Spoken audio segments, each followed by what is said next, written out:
Chidima Ezeniru, ACIPM. And I'm happy to be comparing this event today with Mrs. Olumide Olabiran. Over to you, MC, for the anthem. Thank you. The first stanza only.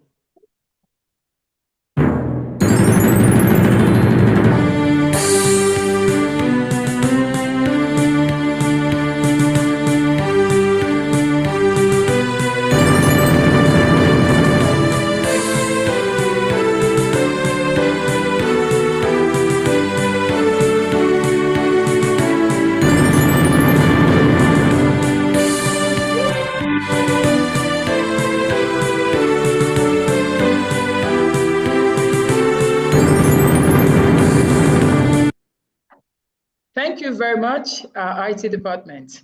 Right about now, we're going to have the reading of the Professional Code of Conduct, and we are glad to welcome the Registrar and Chief Executive of Chartered Institute of Personnel Management, Ms. Oluwatoyin Naiwo, FCIPM, to please administer the Code of Conduct.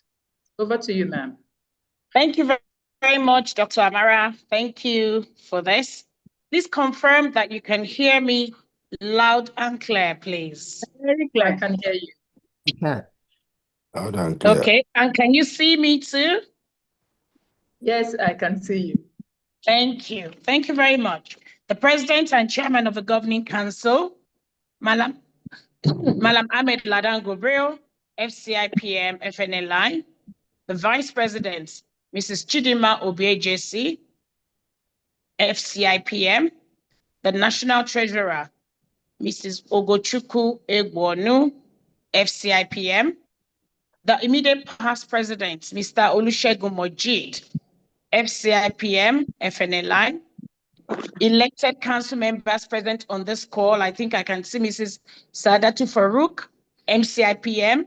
Thank you, Dr. Registrar. Michael Logo, MCIPM. I'm not sure if Mr. Yemi Ajayi is there, FCIPM. Mr. Omoleo Sahon, MCIPM, and Mr. Bode Shonbadiru, MCIPM. All our governing council members, our fellows, our distinguished fellows of the Institute, members of the Institute, my HQ team, good morning, or is it good afternoon once again, and welcome to our 2025 annual public lecture. I'm also not missing out the recognition of our keynote speaker and our panelists for today, and also our compares. Thank you very much for all that you're doing for us. You're welcome once again to our annual public lecture for 2025. And the theme, Employment and National Security, reviewing strategies for tackling insecurity. Holding today, Thursday, 27th November, 2025. Welcome once again. May I ask at this point, if it's safe for you to do so and you're not driving, that you all please rise and join me in reciting the Institute's Code of Conduct. You'd insert your name when you get to I and your membership grade. So you recite after me. Can I have a sounding board, please, from anyone in the council chamber, so I know that I am being heard clearly? You're heard clearly. Thank you very much. May we all rise, please? And you recite after me. Our code of conduct. Can I have someone repeat after me so I know I'm being followed, please? One or two, please. Thank you. You are being heard clearly, Registrar CE. Sorry, ma'am. You are being heard clearly, ma'am. Thank you. I need someone to repeat after me, one or two, so I know I'm being followed, please. Right. I'll join. Thank you. The Chartered Institute of Personnel Management of Nigeria. The Chartered Institute of Personnel Management of Nigeria. As the apex regulatory body. As the apex regulatory body for human resource management practice in Nigeria.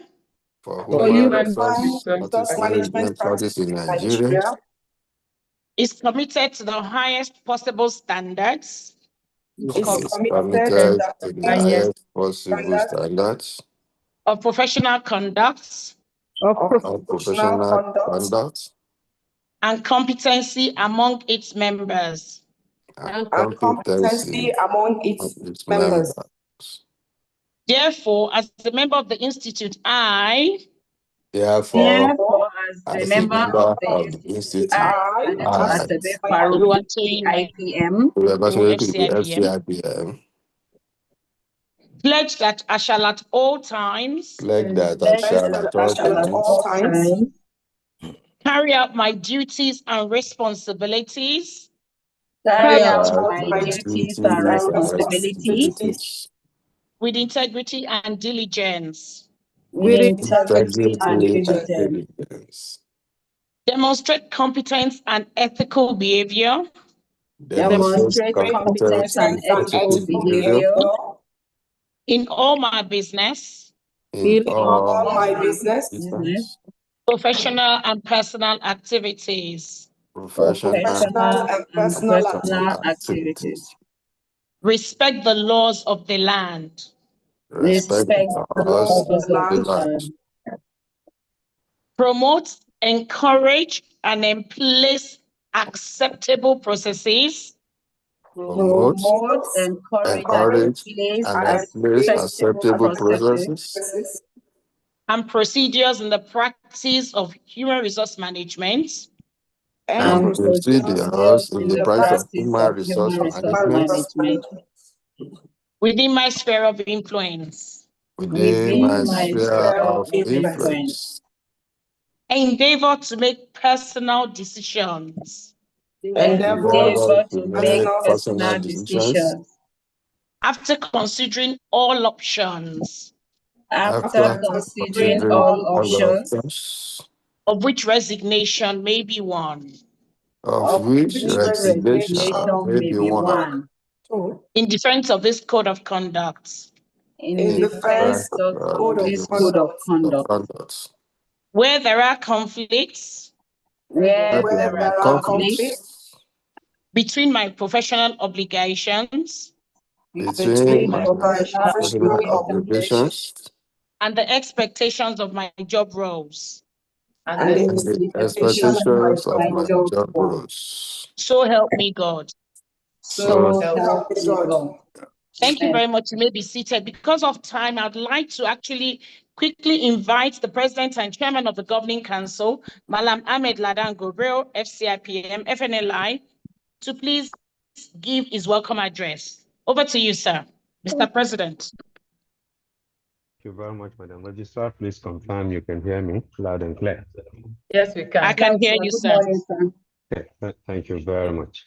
I'm the Vice President, Mrs. Chidman of VHC, the National Treasurer, Mrs. Oguchukwu Buono, FCIPM, the Registrar and Chief Executive, Ms. Oluwatoyin Naiwo, FCIPM, our immediate past President, Mr. Olusegun Majid, FCIPM, FNLI, elected council members present on the call, other esteemed members of the Governing Council, distinguished fellows of our institute, our distinguished guest speaker, Dr. Charles Omole, Director General, Institute of Police Institute Policy Research, our distinguished panelists, Professor Hassan Sali, President, Nigerian Political Science Association of the University of Ilorin, Air Commodore Hafsat J. Ali, MCIPM, Director of Petroleum Services, Nigerian Air Force, Abuja, Mr. Olumayowa O. Albert, Chartered Mediator and International Security Analyst, our very distinguished moderator, Dr. Amara Chidinma Ezefimuru, PM, esteemed members of our great institute, other distinguished guests present, ladies and gentlemen, good afternoon to you all. Let me begin this conversation by thanking every one of our members and everyone on the call who was a participant or a delegate at the recently concluded 57th International Conference of our institute in Abuja. The success of the 57th CIPM International Conference and Exhibition in Abuja belongs to all of you. Your energy and your engagement transformed it into a vibrant, memorable, and truly impactful event. Thank you most sincerely for keeping faith with CIPM. It is also worth celebrating that CIPM continues to hold the title of organizer of the largest HR event in Africa, a distinction made possible only by your support and your commitment. Thank you all very much. Today feels like one of those moments where purpose meets urgency, a moment where dialogue is not just a formality, but a necessity.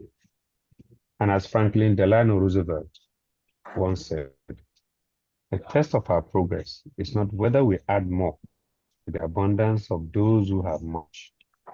It is whether we provide enough for those who have too little.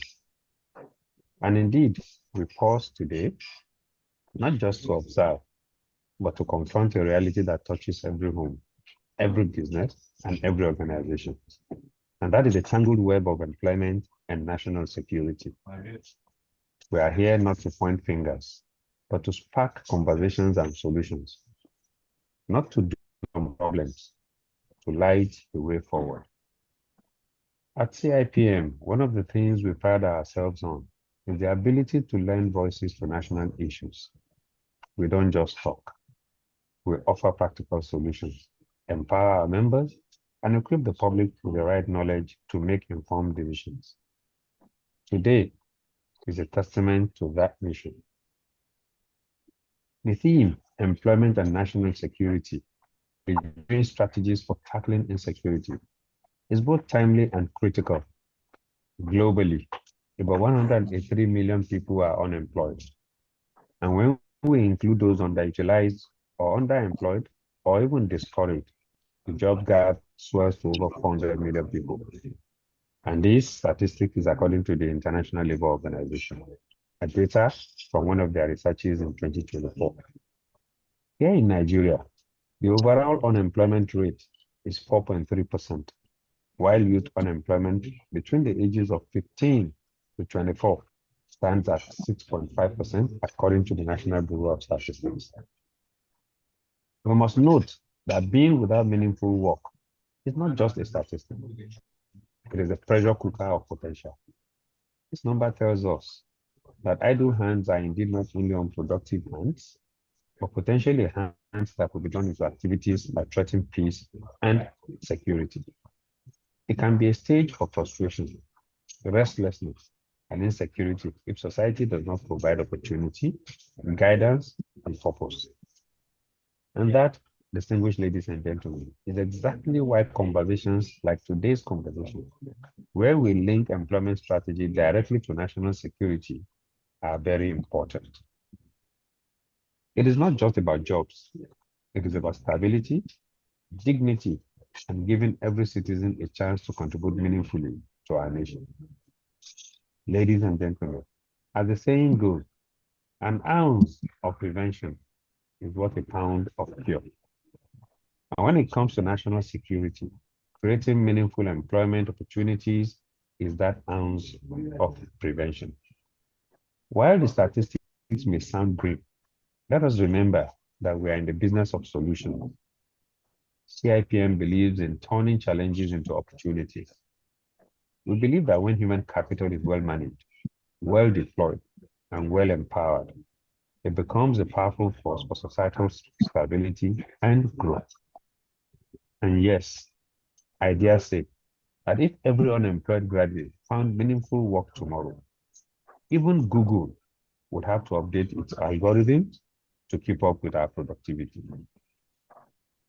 Opportunity to thank our distinguished guest speaker and panelists who have graciously created time to lend their voices to this important conversation. Your insights, experience, and commitment to national development are what will make today's lecture not just a virtual event, but a transformative experience for all of us. As we engage, let us not shy away from the tough questions. Let us challenge assumptions, share ideas, and emerge with strategies that are actionable and impactful. Because at the end of the day, Employment is not just a job statistic, and national security is not just a headline. They are the very fabric of a thriving society. So, my dear professional colleagues and friends, let us open our minds, engage our hearts, and sharpen our pens. Together, we will explore how employment strategies can not only tackle insecurity, but also create a stronger and a more resilient Nigeria. I hope, and I wish us a very productive and insightful session. Thank you, and God bless you all. Madam Moderator, back to you.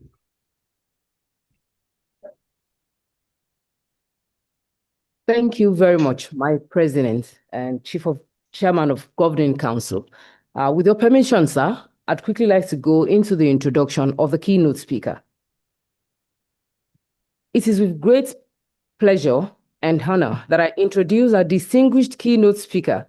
Ladies and gentlemen, distinguished guests, colleagues, and friends, for this critical session on employment and national security, reviewing strategies for tackling insecurity.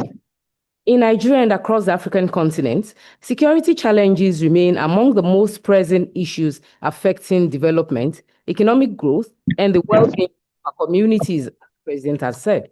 Meeting these challenges requires leadership grounded in rigorous research, deep institutional knowledge, and a commitment to evidence-based policy making.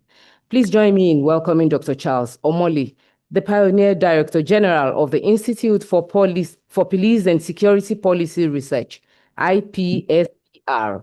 Dr. Omole is a recognized leader in security research and policy development, bringing decades of expertise to the critical intersection of policing, institutional reform, and national security strategy. In his role as the Director General of IPSPR, Dr. Omole leads one of Nigeria's premier institutions dedicated to advancing our understanding of security challenges and developing practical, implementable solutions. Dr. Charles Omole, LLB, LLM, PhD, Box. Dr. Charles Omole is a distinguished lawyer, jurist, and internationally renowned legal researcher. He earned his law degrees in the United Kingdom, culminating in a doctorate in international law and security sector jurisprudence from the University of Buckingham.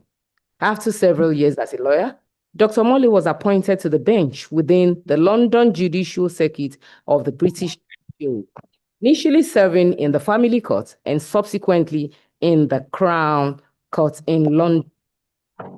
With his extensive scholarship and publications on matters related to international law and national security, Dr. Omole was headhunted by the leadership of the 9th Federal House of Representatives to serve as the first national security advisor to the Speaker, now the Chief of Staff to the President, and to the security-related committees of the House as a whole. In that role, he facilitated and led the review of all legislation concerning national security and organized the first National Security Summit for the 9th National Assembly in 2021. Dr. Omole is arguably the most versatile legal mind on all national security-related legislation and laws in Nigeria. Currently, he is the Director General of the Institute for Police and Security Policy Research, IPSPR, leading the charge to promote evidence-based security sector reform across Africa. With experience working in over 40 countries, Dr. Omole has published over 30 books, and many of his publications have become compulsory reading for the police, military, and security personnel across Africa. Dr. Omole's leadership of IPSPR positions him uniquely to examine what has worked, what has not, and what innovative approaches hold promise for Nigeria and Africa in addressing the complex security threats we face today. With his impressive academic pedigree and extensive industry experience, Dr. Omole has established himself as a leading voice on security policy and strategy. Today, Dr. Omole will share his insights on reviewing and refining our strategies for tackling insecurity, drawing on institutional research, field experience, and a forward-looking vision for more effective, responsive, and community-centered security frameworks. Ladies and gentlemen, distinguished people on the call, please join me in extending a warm and heartfelt welcome to Dr. Charles Omoli. Thank you very much. Is that my cue to proceed?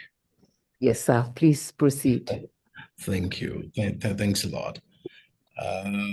Distinguished fellows and of the Chartered Institute of Personnel Development, colleagues in industry and public service. I'm sure there are some students also and practitioners here. Thank you for the privilege of addressing you on a subject that sits at the heart of Nigeria's future, the two-way relationship between employment and national security, and what it will take to break the vicious cycle of joblessness, violent insecurity, and underdevelopment. I approach this topic as a national security and law researcher, but also as a Nigerian, a mentor to lots of young graduates, a partner to employers managing complex risks, and a citizen who has listened to farmers in Benue, traders in Onitsha, tech founders in Lagos, teachers in Sokoto, and security agents in Borno. Their voices of resilience, pain, aspirations, and pragmatism, have shaped my presentation this afternoon.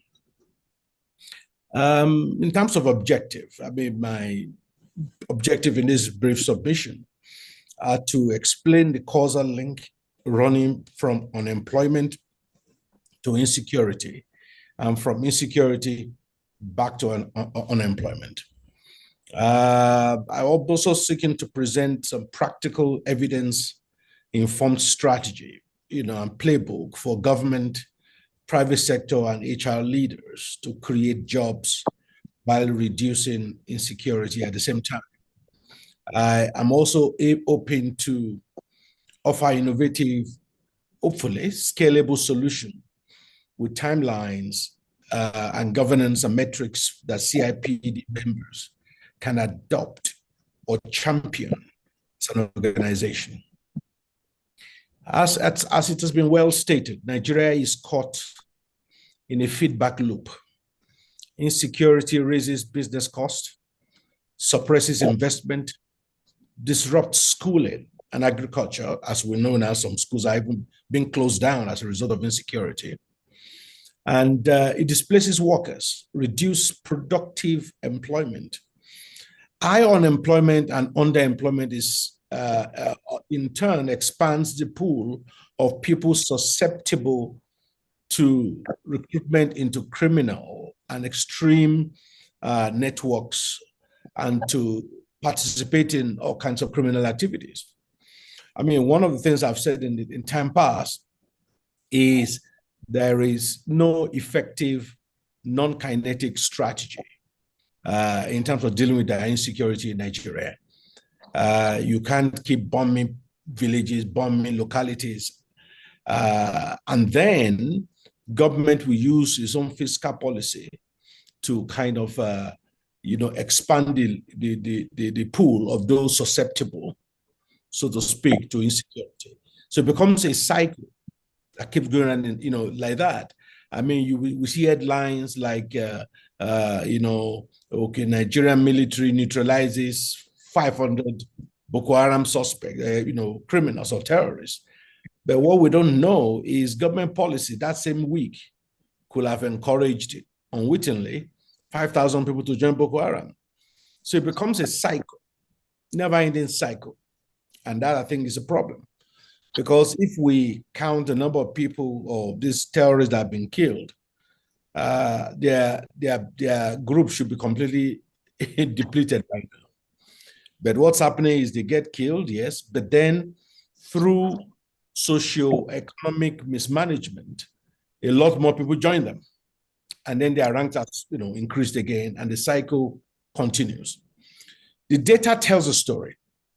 Nigeria's Bureau of Statistics revised its labor force survey in 2023, aligning with ILO standards that count as unemployed only those who did not work for pay or profit in the reference week. That change lowered headline unemployment compared to the earlier series in terms of 2020, 2021, and 2022. For example, Q1 2024 labor force participation was 77.3%, with unemployment around 5% on the revised series.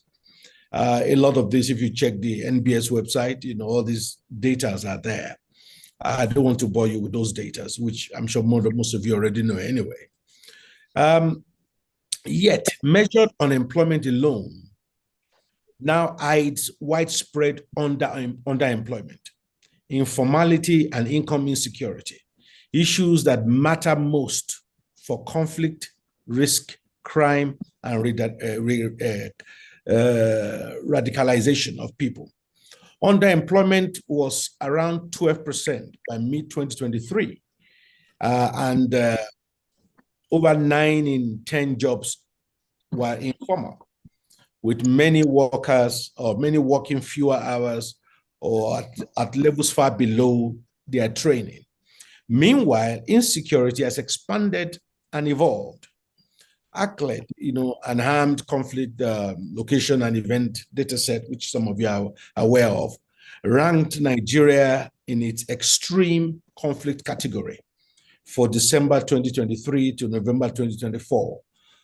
Nigeria's National Human Rights Commission reported at least 2,266 civilians were killed by bandits and insurgents in H1 2025. Surpassing the full year 2024 figure. So we see therefore increase in criminal activities across all the regions of the country. So what I want to do is I want to spend the little time I have to focus more on solution rather than diagnosing the problem that we already know exists. So I want to propose a 24-month job for security compact. This compact, I'm suggesting, should be organized around, number one, securing livelihoods where people live and work. Number two, accelerating labor-intensive, peace-positive investments. I will break some of this down in a moment, and local manufacturing. Number three, de-risking private hiring in fragile areas through wage subsidies, insurance, and security co-provision. Number four, youth skill-to-work pipelines, linked to community policing, civil defense, and social services. Number five, modern ethical HR risk management to protect employees, sustain operations, and recruit from at-risk and displaced populations. This particular point will be addressed to your institution to deal with, because unwittingly, what happens is that the people that actually need the jobs the most are disenfranchised by our risk assessment process. So they are more or less subject to permanent unemployment, and they're unemployable by reputable institutions. I mean, I don't want to get ahead of myself. I do know that, for example, in the United Kingdom, where I live for a long time, there are companies that, for example, target hiring ex-convicts. So they actually make it clear, if you're an ex-convict, apply. It's a part of their own rehabilitation and CSR, to the point where at one point, I don't want to name the companies, for example, up to half of their staff were ex-convicts that have been rehabilitated. But in most companies, these ex-convicts are actually deliberately screened out, as it were, whereas they were screening in those ex-convicts as a way of breaking the cycle between their criminality, unemployment, and then back to criminality again. So that just gives an example of what I'm talking about. Hopefully I will have time to explain it. And then, of course, data-driven early warning and evaluation system we need. Now, some of you might say, Nigeria has piloted many livelihood programs before. That is true. We remember we have the N-Power, SureP, UWin, Trader Money, GEEP, PES, all these crazy acronyms, that government have used in the past. Some created short-term opportunities, I'm sure, and entrepreneurial success stories in lots of places. But recurring weaknesses in those programs included politicized targeting. In other words, we're actually not targeting the people that needed those things the most. It became political football. Payment delays, limited scale, leakages, and weak links to private demand. So, but these, and also these interventions were not targeted at hotspots. Rather, they were a general nationwide disbursement across the board. Again, that's where our politics kick in. Part of going off script now, part of my experience in the National Assembly, for example, is how our politics sometimes make proper intervention very difficult. I remember during the COVID period, the then President Buhari, there was a meeting where he said, okay, they should release palliatives to states that are most affected by COVID in terms of death. That's in just few months after a few weeks after lockdown.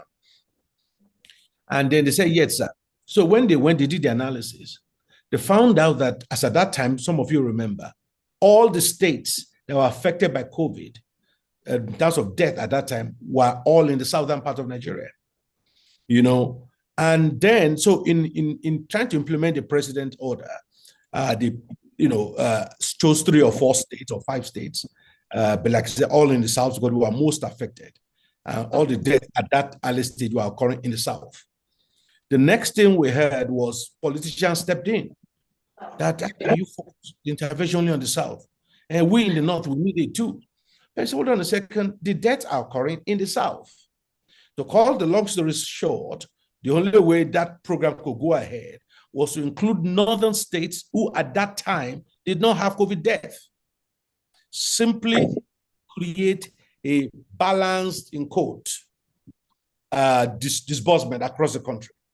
So that's an example of how politics, can make government intervention ineffective. If we say we need to rehabilitate people from IDP camps, by nature, majority of the money for that intervention will be used in the north, because practically all IDPs I know are in the north. Camps I know are in the north.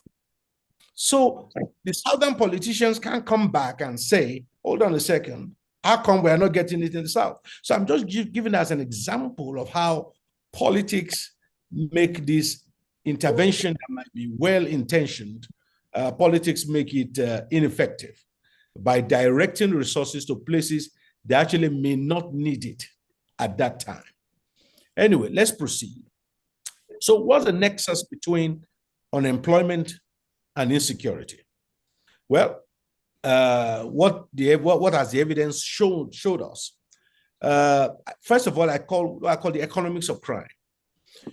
When expected legitimate earnings fall and the probability or cost of punishment is low, especially where the social context normalizes illicit rent seeking, as in Nigeria, the relative return to crime rises.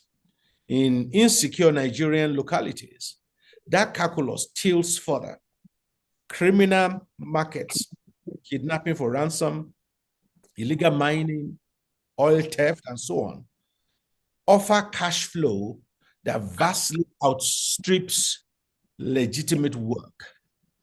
And that it becomes an inducement in its own right for criminality, such that even if there are jobs, people will not want to take it because the criminality will give them in one day what a legitimate job might not give them in 1 year. Number 2, relative deprivation and horizontal inequalities. Youth who perceive unfair exclusion, either by region, ethnicity, religion, or class, are more likely to endorse or join violent movements where unemployment concentrates among marginalized groups. Recruiters can wrap grievances in identity narratives. So that's what, again, you see that happening in different parts of, of the country. You cannot divorce the high rate of youth unemployment with availability of youth for all kinds of illegal things that's happening. When people have no job to wake up to every day, then clearly whoever will give them a small amount of money to come and protest, to come and do some illegal things here and there, that is what you will see happening. Last week, I traveled by road from Abuja to Kaduna, and along the way, you notice in the time past, government used to use metal railings to separate the highway, and then people will go and steal all the metal railings. On that trip, I saw young people, many of them teenagers. They were not in school. They had no jobs, and I saw them with axes. So government replaced the demarcation in the expressway with the concretes. And I saw these young people, at least, I must have counted at least 30, 40 of them over a stretch of the expressway. They were using axes to break the concrete because inside that concrete are iron rods used to hold the concrete together. So they were using axes to break the concrete to extract the iron rod there. That's an example of how young people who have no job, no prospect, feel disenfranchised, can easily be engaged for a paltry sum to commit crime across the country. Human capital disruption is another reason. I'm looking at the nexus between unemployment and insecurity. Human capital disruption. Insecurity closes schools, as we see that already happening now, disrupt apprenticeships and devalues skills. For example, agricultural skill is lost when farmlands are abandoned as a result of insecurity. Long spell out of work erodes employability and increase the risk of antisocial behavior. That is a fact we've seen all across. So let me voice. I put 2 or 3 in scenarios in this lecture. Voices from the field. A young graduate's dilemma, I call it, and I'm just giving you a plausible scenario here. I finished NYSC in 2022, says this young graduate, with a degree in mechanical engineering. My parents are in Damaturu. Companies said I should come to Lagos or Port Harcourt, where I could not afford it. I tried to start a motorbike spare part business. Twice, I was robbed on the highway. Last year, my cousin was kidnapped on his way back from Jos. When people say, why are youths restless? They don't know the fear and the bills we encounter. Musa, age 26. So that's just an example of somebody, a young person who now may become easy target for the criminals. So how insecurity destroys jobs and deter hiring. Insecurity raises production and transaction costs, as we all know. Security escorts, insurance, route diversion, it depresses investment, domestic and foreign, and causes business closures or relocation.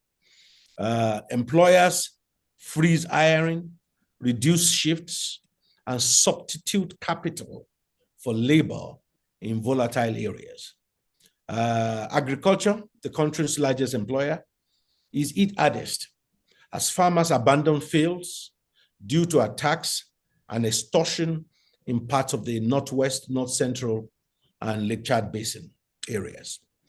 Evidence highlights the breadth of the shock ACLED classified Nigeria as extreme, like I've said before, on its conflict index for December 2023 to November 2024. Reuters reported inflation above 30% in 2024. We know, of course, Nigeria NBS have since changed the way they calculate in the inflation, and that's confusing everybody at the moment. So how do we, understand Nigeria's labor market realities beyond the headline rate? Clearly, measurement matters. Under the revised NLFS, unemployed equals 0 hours worked for pay or profit in the reference week. Many Nigerians work very few hours or in low productivity self-employment. So really, I have my challenge with the level with figures that NBS puts out on the rate of unemployment.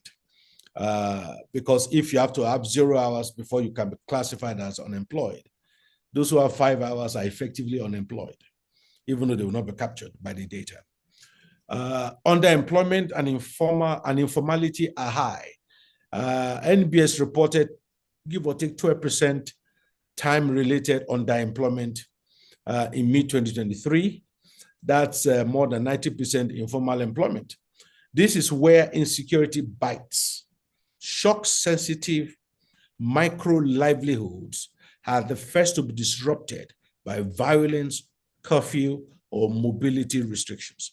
These are people who make their living daily by making, little businesses here and there. They are most affected by any insecurity-related disruption. Geography and demography matters. Youth bulge meets regional disparities in job opportunities and security.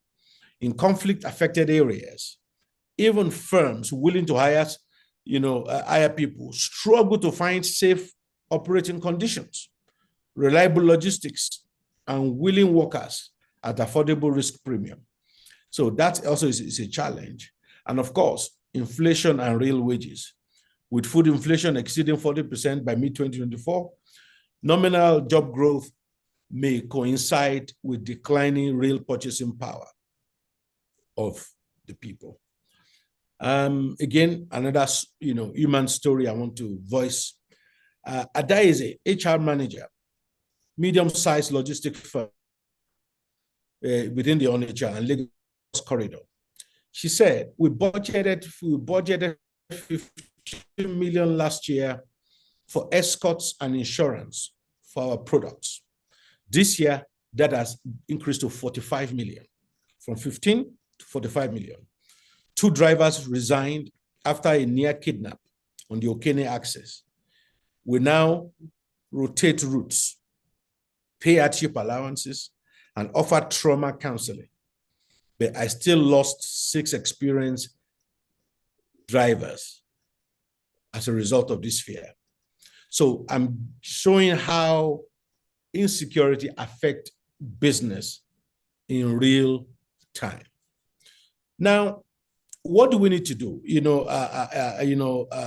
are all kinds of challenges we have from the Northeast, the Iswa Boko Haram insurgency, episodic mass casualty attacks, in the Northwest and part of North Central, organized bandits networks, kidnapping for ransom, cattle rustling, taxation of villagers and villages, farmer herders violence and reprisals. In the Southeast, of course, the separatist-linked violence and the enforced stay-at-home orders have, periodically, hampered the economic growth of that region. South, of course, Niger Delta, oil theft, illegal refining, pipeline sabotage, high fiscal and environmental costs. Southwest have its own challenges too. So how insecurity transmits into the labor market? It affects, for example, the agricultural supply shock. When farmers abandon their farms, that affects, food production. Logistics friction, route closure raises costs of logistics and cause inventory losses.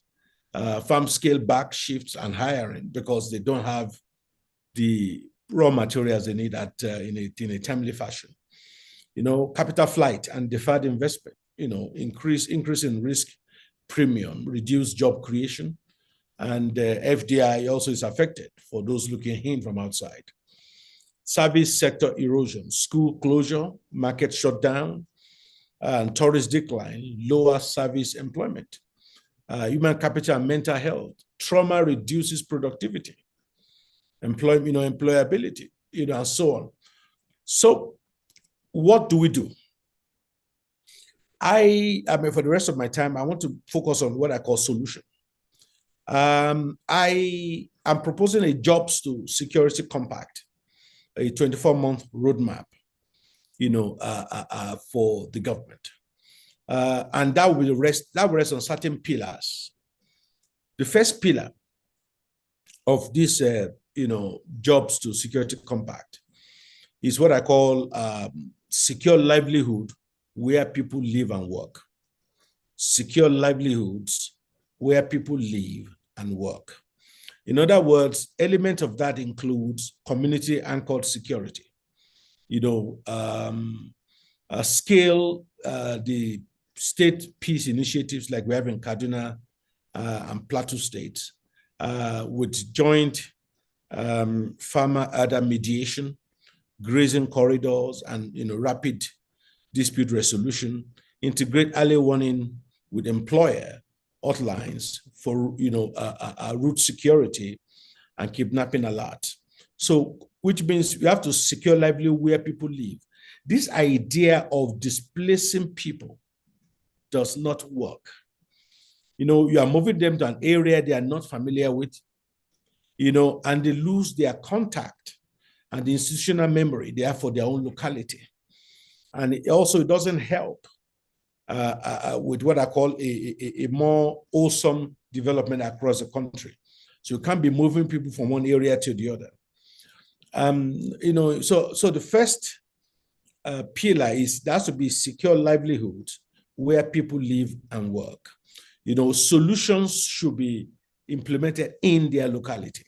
Safe farming corridors, for example. Military police provide, time-bound perimeter security for defined areas for planting and harvesting windows. Safe schools, for example, also expand the Safe School Initiative and link, to vocal training and apprenticeships in host communities. So that is absolutely important. So that's first pillar, secure livelihoods where people live and work. The second pillar of this compact, I say, is accelerate labor-intensive, peace-positive investments. Accelerate labor-intensive, peace-positive investments. By that, I mean, for example, climate-smart agriculture. Scale farmer fields, schools, such that it's effective. Drought-tolerant seeds, small-scale solar integration, bundled with offtake guarantees by millers. This can absorb youth at scale while lowering food inflation. Construction and local manufacturing, for example, is also part of what I'm talking about. Fast-track feeder roads, storage and schools in fragile local government areas with local content hiring target on site scale boot camps, encourage light manufacturing like bricks, furniture, packaging, near IDP hosting towns. Digital services also can be included here, which means supports secure micro work hubs and BPO ports in safer peri-urban areas with reliable power and connectivity that can be provided through solar technology. And of course, we know through Starlink, for example, data can be provided without the disruptions of our normal terrestrial MTNs and the normal telcos in the country. So the second pillar, I say, is accelerate in labor-intensive, peace-positive initiatives. Pillar 3, and this I'm gradually coming home now to your institute. Pillar 3, de-risk private hiring in fragile areas. de-risk private hiring in fragile areas. And there are so many ways government can do this. For example, targeted wage subsidies. It could be for the first 6 or to the first 12 months. For farms hiring from at-risk groups, IDPs, ex-combatants, long-term unemployed, the government can, introduce wage subsidy, and say, okay, maybe we'll pay X percentage of their wage. So the employer, therefore, is incentivized to hire, those people, knowing that the wage cost will be partly borne by the government. Those are targeted interventions that de-risks, the uptake, the onboarding of these people from at-risk areas or who have had certain traumas in their life. So targeted wage subsidy, for example, for X number of weeks, X number of months rather, can be a way for government to incentivize employers to employ people they normally would not employ. Another example is security co-provisioning. Cost-shared vetted private security and tracking for logistics, and SMEs, pooled insurance products for kidnapping and cargo, lowering, per farm premium. So government can step into that because part of the cost of the business right now is cost of insurance. So government can step in to help lower the insurance cost or to help pay some of the insurance costs for these, private firms to be able to, take a gamble and take more risk. Another tool government can use, number 3, is what I call the tax credit linked to fragile hiring. Tax credits linked to fragility hiring, rather. So this allow accelerated depreciation and PAYE credits for employers achieving verified local hiring thresholds in designated insecure local government areas. So government can use the tax as a tool to incentivize, hire, because the reason why all these things are important is this. The longer these people stay in the unemployment market, the more unemployable they become. And not only do they become more unemployable, the more susceptible they become to criminality. Boko Haram will come and say, I'll give you $50 a month or something. They will join, because they have nothing to do.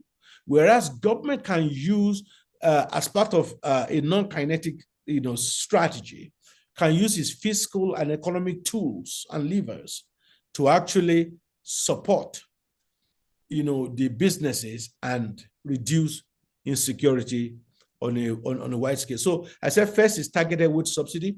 Number 2, security co-provisioning. In terms of the insurance business, the company faces, and then number 3, tax credits linked to fragility hiring. So companies that meet certain targets, okay, if you employ candidates from IDP camps, this is a tax credit you will get, for each hiring. That way, because you have to change the behavior. Government cannot employ everybody, but they can incentivize private companies and institutions to hire people through incentives such as this. So with this, I believe a lot of companies will give it a try, so to speak. And then you might find that there are some gems in terms of highly skilled people will be discovered that would otherwise not have been given a chance at all. Pillar number 4, youth skill to work pipelines tied to service and cohesion. I will explain that in a second. Youth skills to work pipelines tied to service and cohesion. This can be done in different ways. For example, service, serve and skill, national service tracks, optional 9 to 12 months, depending, placements in community health, education aids, climate adaptation, work, agro extension, stipend, plus employer, recognized micro credentials. This is some form of apprenticeships, so to speak, that government can actually, use. Apprenticeship is not widely used in Nigeria yet. In many countries, it's a major pathway to creating pipelines of new skills for the economy. In Nigeria, we don't do that. And apprenticeships only work where government input is required. Is present. Because there has to be some form of incentives for employers to take on this apprentice. It's very, very important, either in terms of tax, some form of tax credit, some form of wage mitigation by the government, or government taking over completely the payment of these apprentices, over a period of time. So, apprenticeship compacts, more or less, is what I'm talking about. So that modernizes traditional apprenticeships with basic stipends, safety standards, and certification. HR leaders must commit to hiring a percentage of those that complete this compact on a long-term basis. Demobilization to employment is another, example. In insurgency affected areas, you have to pair your DDR, disarmament, demobilization, and reintegration. You have to pair that with guaranteed training slots and maybe 6 months job trial in public works or private firms. So there has to be a deliberate policy of government to, link these two together. Pillar number 5, ethical, trauma-informed HR risk management. I'll say that again, ethical, trauma-informed HR risk management. And this is where institutes such as yours come in. There has to be greater duty of care on prospective, for prospective employees. As companies, you need to assess things like travel risk policies, a sort of body system that people don't walk alone, check-ins and vetting of carriers, crisis, a more effective crisis management, by the employers. So it's important that you don't just ask your staff to go to this particular branch or to go to this particular place to work. Have you done risk assessment of that travel? Are you exposing them to, are you exposing them to undue risk as a result of that? Second thing about ethical trauma-informed HR risk management is what I call psychological safety. Train managers on trauma-informed supervision. A lot of companies don't even know what this is, talk less of doing it. Offer counseling, normalize flexible work for those recovering from incidents. If there was an attempted kidnap or there's a terrorist attack on your firm, thankfully nobody was killed, nobody was kidnapped. But is that the end of it? No. Those staff, a lot of them will need lots of psychological support. How many companies pay for this? How many companies provide this? Or they just expect people to just continue as though nothing happened?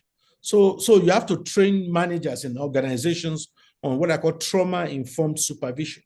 There's a way you supervise people who have just experienced trauma that is different from the way you supervise other people.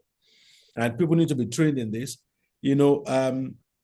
Also, companies need to have what I call a fair opportunity hiring. Fair opportunity hiring. And that's why I give the example of the companies in England where I said they purposely hire ex-convicts. So fair opportunity hiring.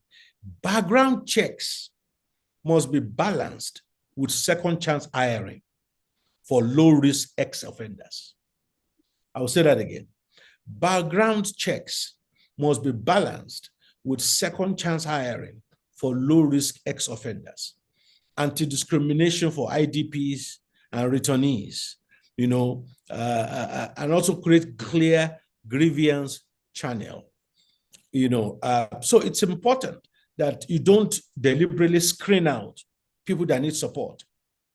Most HR policies in most of our institutions and private, especially private institutions in Nigeria, I'll probably say I've not done research on it, but it will probably say 90% of the time actually seek to screen out this category of people that actually need the jobs, that actually need the support to stay out of criminality. So it's important, therefore, that companies have, develop a fair opportunity hiring. If we even judge people for a particular percentage of their hiring, they might say, okay, 5% of our hiring going forward will be from this particular group. Therefore, they're doing their bit to help cut this cycle between insecurity and unemployment.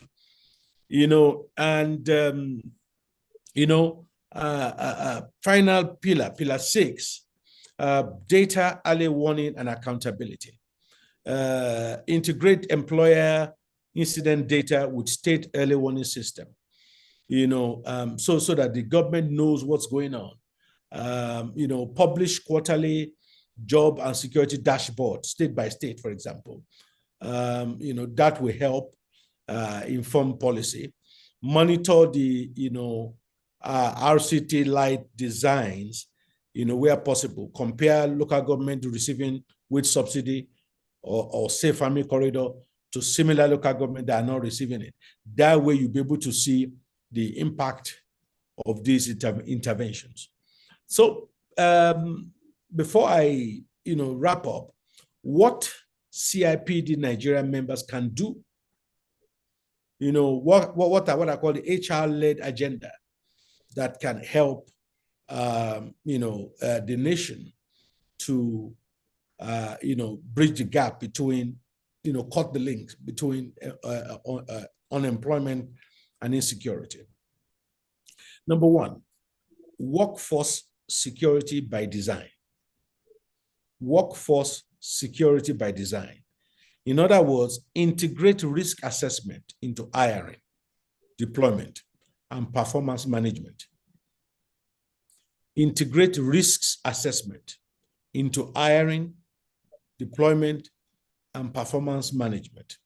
Budget security and well-being are like any core input. It's very important. So what I mean by that is somebody who's been through trauma of seeing all his loved ones killed in a terrorist attack, who has lived in an IDP camp, who has now been given a job under, say, one of these schemes. Clearly, the way you will assess his performance will be different from the way you assess the performance of other staff. So there needs to be a workforce security by design, which means integrate risk assessment into your hiring process, your deployment process, and your performance management system. So this is where CIPD can help organizations. You can even create templates for those of you who advise companies. This could be a business opportunity for you to say, we have templates that can help you, do this. Integrating risk assessment into hiring, deployment, and performance management. There are certain people based on their trauma that cannot be deployed into certain areas or into certain places to work, because that will, make things worse for them. So that sensitivity matters. So that's number one. Number two, pipelines from displacement to work. Pipelines from displacement to work, which means partner with NGOs in host communities to screen, train, and place IDPs and returnees, provide mentorship and pastoral care. So that helps to create a pipeline of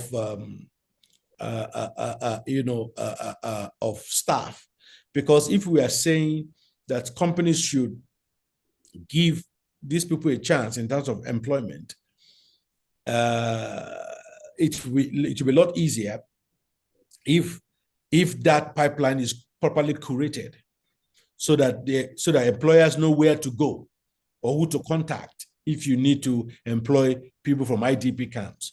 So it's not just every employer going into IDP camps and they don't even know who it is they are getting. So if there is a pipeline system, from displacement to work, then they become the intermediaries, so to speak, between these displaced people and employers. That will make things a lot easier. Then number 3, trauma-aware policies. Organizations need to create trauma-aware policies. Codify paid, for example, just an example, codify paid recovery leave after incidents. Example I gave is that attempted kidnap or terrorists attacked your factory. Thankfully, nobody was killed.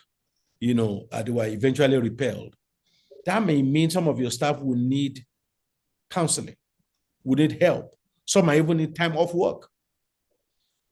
So as organizations, many employers need to codify paid recovery leave after incidents, provide counseling vouchers, for example, destigmatize help seeking. That's important.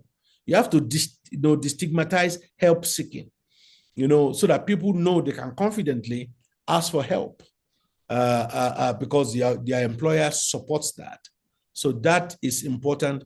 Number 4, local supplier development. Use procurement to reward SMEs in that locality. And also, this is not important. 2 things. Use procurement to reward SMEs in that locality, number 1. Number 2, use procurement to reward SMEs that hire from at-risk groups and that implement duty of care standards.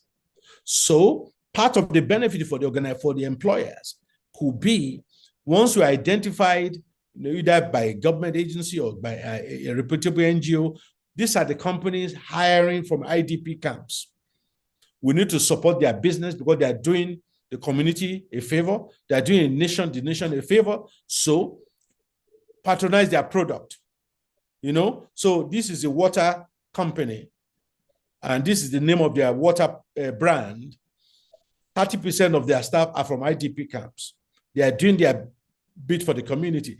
Such information will mean you as individuals can decide to buy more of that water brand than any other water brand, as a way of encouraging the good behavior or the civic duty that they've taken upon themselves. So if ultimately, if companies see that the society is rewarding them for these things, it will encourage more companies to take on board such activities. So local supplier development is very important. Use procurement to reward SMEs that hire from at-risk groups and that implement this duty of care. We have about 3 minutes more. Thank you. All right. And then number 5, ethics and rights. Train HR on lawful background checks and privacy.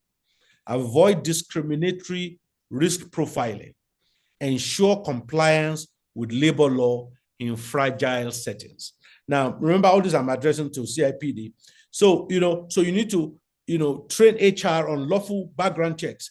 I know all kinds of things that happen in our institutions where, people are offered jobs and then the offer is withdrawn, either through medical checks that found something.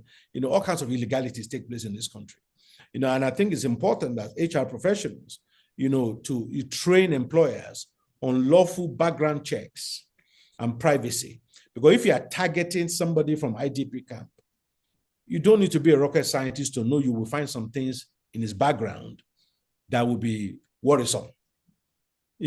So you have to, bear that in mind so that you avoid discriminatory risk profiling. That's very important.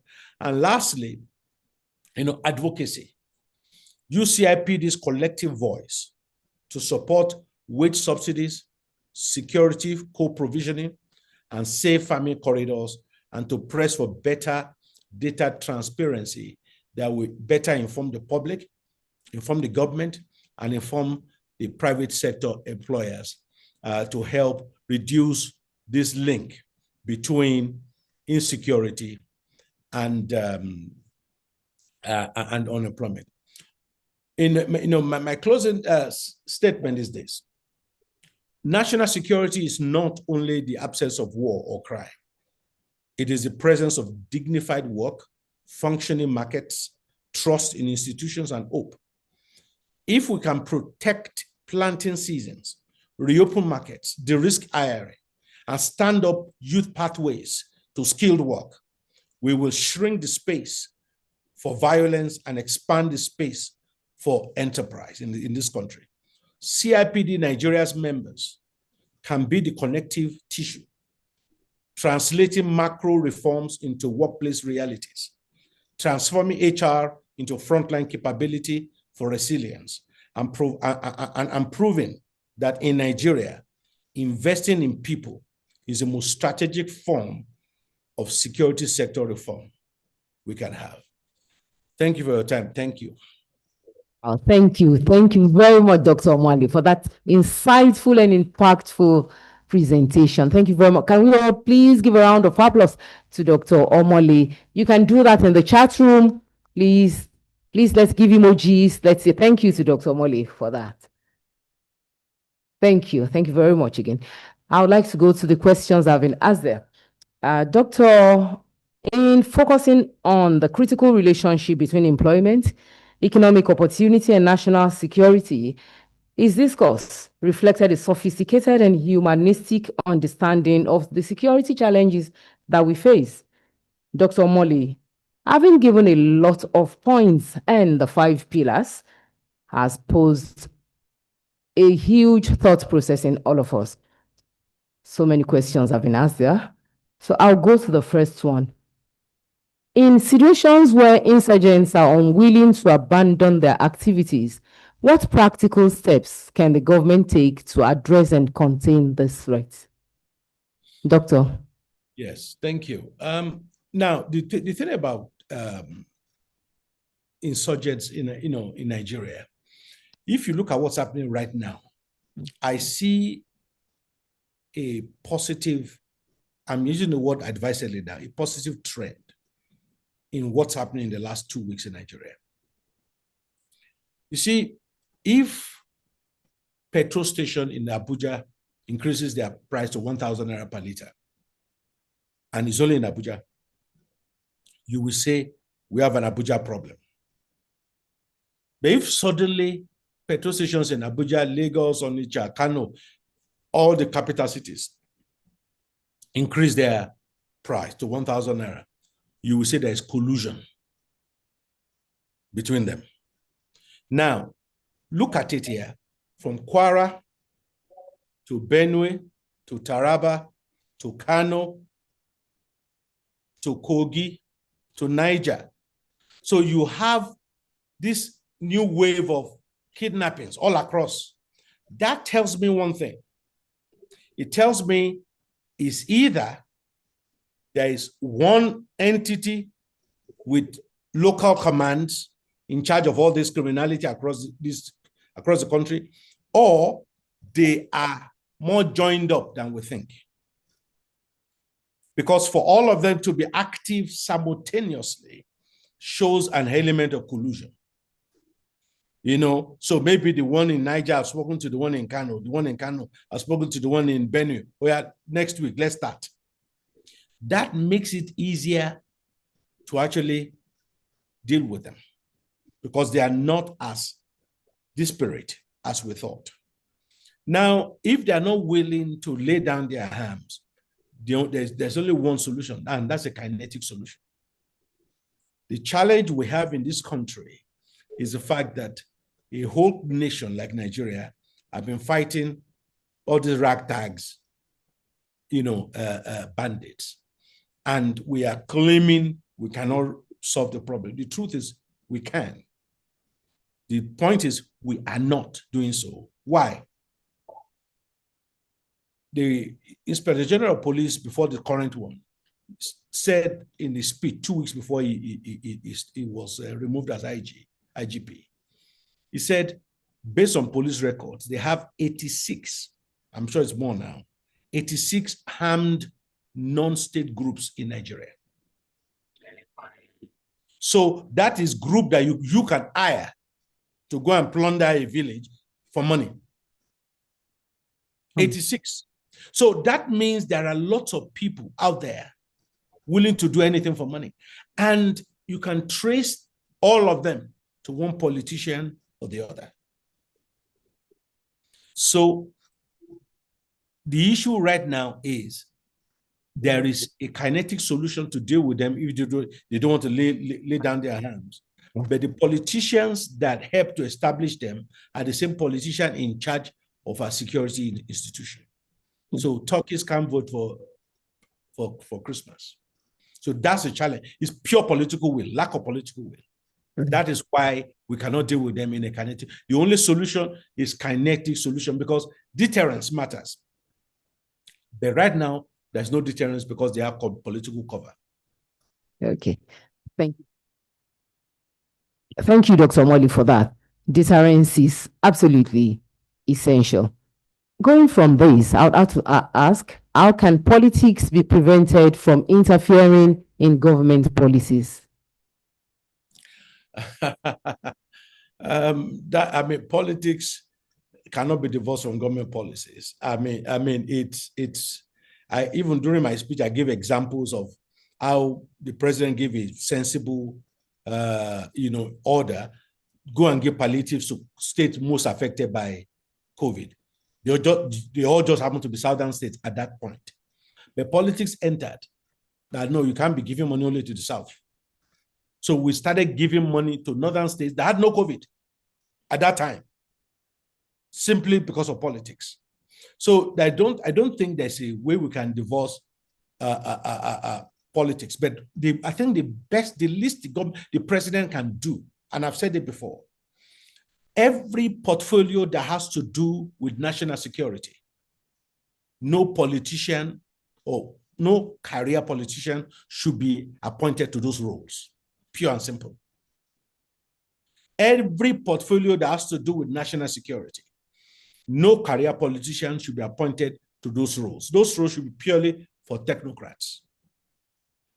That, I think, is the least this government can do. Because I don't want to mention names, the minister for this, minister for that have to do with security. These were the people who were sponsoring bandits when they were in their previous incarnation. So it's important for us to be clear-eyed about this. We cannot remove politics, but we can reduce the impact of politics. And one of the ways of doing so is to make sure that our key sectors are not manned by politicians, but by technocrats. Thank you, Doctor. I have another question here that says, how can Nigeria shift from reactive security responses to a proactive, intelligence-driven national security model, especially considering the evolving tactics of violent groups? Well, the difficulty, that's a very good question, because that actually is the root of our insecurity in Nigeria. While I was in the National Assembly, I did a training session for the chairmen of all the security-related agencies. And I can remember vividly one illustration I gave them. On this side of the board, I wrote Egyptian police and listed the top 15 duties of the Egyptian police, right? I now came to Nigeria, mapping each of those 15 duties. We ended at 12 agencies in Nigeria doing what one Egyptian police was doing. So the first problem we have talking about this intelligence is we've cannibalized our security institutions. There are just too many of them. And many of them have overlapping mandates and confusion. To the point where many years ago in Kogi State, civil defense took the police to court, that the police was stepping on their duties. You know, so the problem we have is we have fragmented silos in our security institutions. For those of you who have lived abroad, you know, England, US, if you catch a civil servant stealing, you call the police. In Nigeria, we established ICPC. You know, we've just cannibalized this whole thing that sometimes people are not even sure who does what anymore. Because EFCC is financial crimes, but there's financial crimes division within the Nigerian police too. So who do you go to? So the problem is intelligence sharing. But the challenge of intelligence sharing is that there are too many channels collecting the intelligence, and then they don't talk to each other. For example, the number one group that employ more people in our security sector in Nigeria than any other group is the private security firms in Nigeria. They have, give or take, about 1 million staff. But guess what? Government has put them under civil defense. It's civil defense that licenses them, civil defense that manages them. Police don't have direct access to that database because civil defense makes money every year from their licensing fee. So it's like a cash cow for civil defense. So they don't want police to touch it. You know, so you can see the fragmentation all over the place. And now to make matters worse, this is not the key. There is no law in Nigeria that compels intelligence sharing among these groups. Yes, the National Security Advisor is supposed to be the coordinator of national intelligence, but that is more of a voluntary thing. If you are DSS and you don't share intelligence with the police, you have not committed any crime. As a result, they don't share intelligence because everybody wants to be the one to, you know, get the kudos for it. So we don't share intelligence. There are too many agencies and institutions collecting the intelligence. And then to not make matters worse, one of the number one agency for securing any nation is the customs, because those are the people that deter bad things from coming into the country. In Nigeria, our customs is under Ministry of Finance. Their targets are purely financial. That's why if you look at the media releases of customs, it's always that, oh, we met our target. We raised so billion. But customs is a major security agency in every country. So why would you put a major security agency under Ministry of Finance? So we've explained many times, separate them, the excise function and the customs function. The excise function, keep that in the Ministry of Finance. But the actual customs function, merge it with one of the security agencies so that customs see themselves as one of the key players in our security estate. But right now they don't. It's just money they're interested in.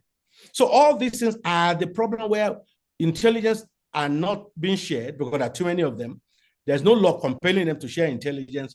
And many of them feel it's the job of other people because of the overlapping mandates.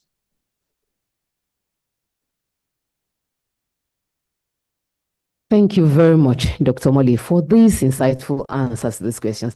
I have several questions there, but unfortunately, our time is fast spent and we've come to the end of the question and answer session. Just in rounding up, I'd like to say we are the Chartered Institute of Personnel Management, sir, Nigeria, not CIPD. Oh, CIPM. Yes, CIP.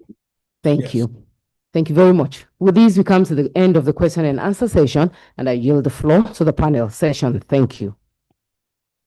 Thank you, Olamide, for that. Dr. Omale, thank you so much. I'm sure there are so many questions that will come after this program. Right now, we want to go into the panelist session, and the very first person we would like to introduce is Professor Hassan Salihu. Professor Hassan Salihu He's a professor of political science at the University of Ilorin. He schooled at Bayero University, Kano, and Obafemi Awolowo University, Ile-Ife. He has taught political science at both Nigerian Defense Academy, Kaduna, and University of Ilorin, specializing in international relations. His articles, over 400, have appeared in reputable publications, outlets across the world. He has authored over 30 books and contributed chapters to many books, both at home and abroad. He has consulted for many bodies, including the UNDP, EU, and others. He was the Vice President of the Nigerian Society for International Affairs, NSIA, from 2012 to 2016. And he is currently the President of the Nigerian Political Science Association, NPSA. He contributed to the shaping of German policy on peacekeeping and was a consultant to the federal government of Nigeria on the Commonwealth bid. Professor Saliu has served as both head of department and dean of his faculty at the University of Ilorin. He is a fellow of the Nigerian Political Science Association. Professor Hassan Saliu is happily married. Please let's welcome Professor Hassan Saliu, the first panelist. Are we giving him a clap? Everyone, please. Let's show him some love. And we will be welcoming the second panelist, Professor Saliu. Okay, I can see you. Welcome, sir. Thank you. All right. So we welcome our second panelist, Air Commodore Hafsat J. Ali, MCIPM. MNI. Yes, okay. So Air Commodore Hafsat Jamai Ali is a distinguished strategic leader and senior officer of the Nigerian Air Force with over 2 decades of experience in defense education management, leadership development, and institutional administration. She has held several top-level command and leadership positions, including Director of Catering Services at the Nigerian Air Force Headquarters, Director of the Air Force Institute of Technology in Kaduna, Deputy Director of Education at NAF Headquarters, and former Commandant of both Air Force Girls Comprehensive School, Abuja, and Air Force Girls Military School, Jos.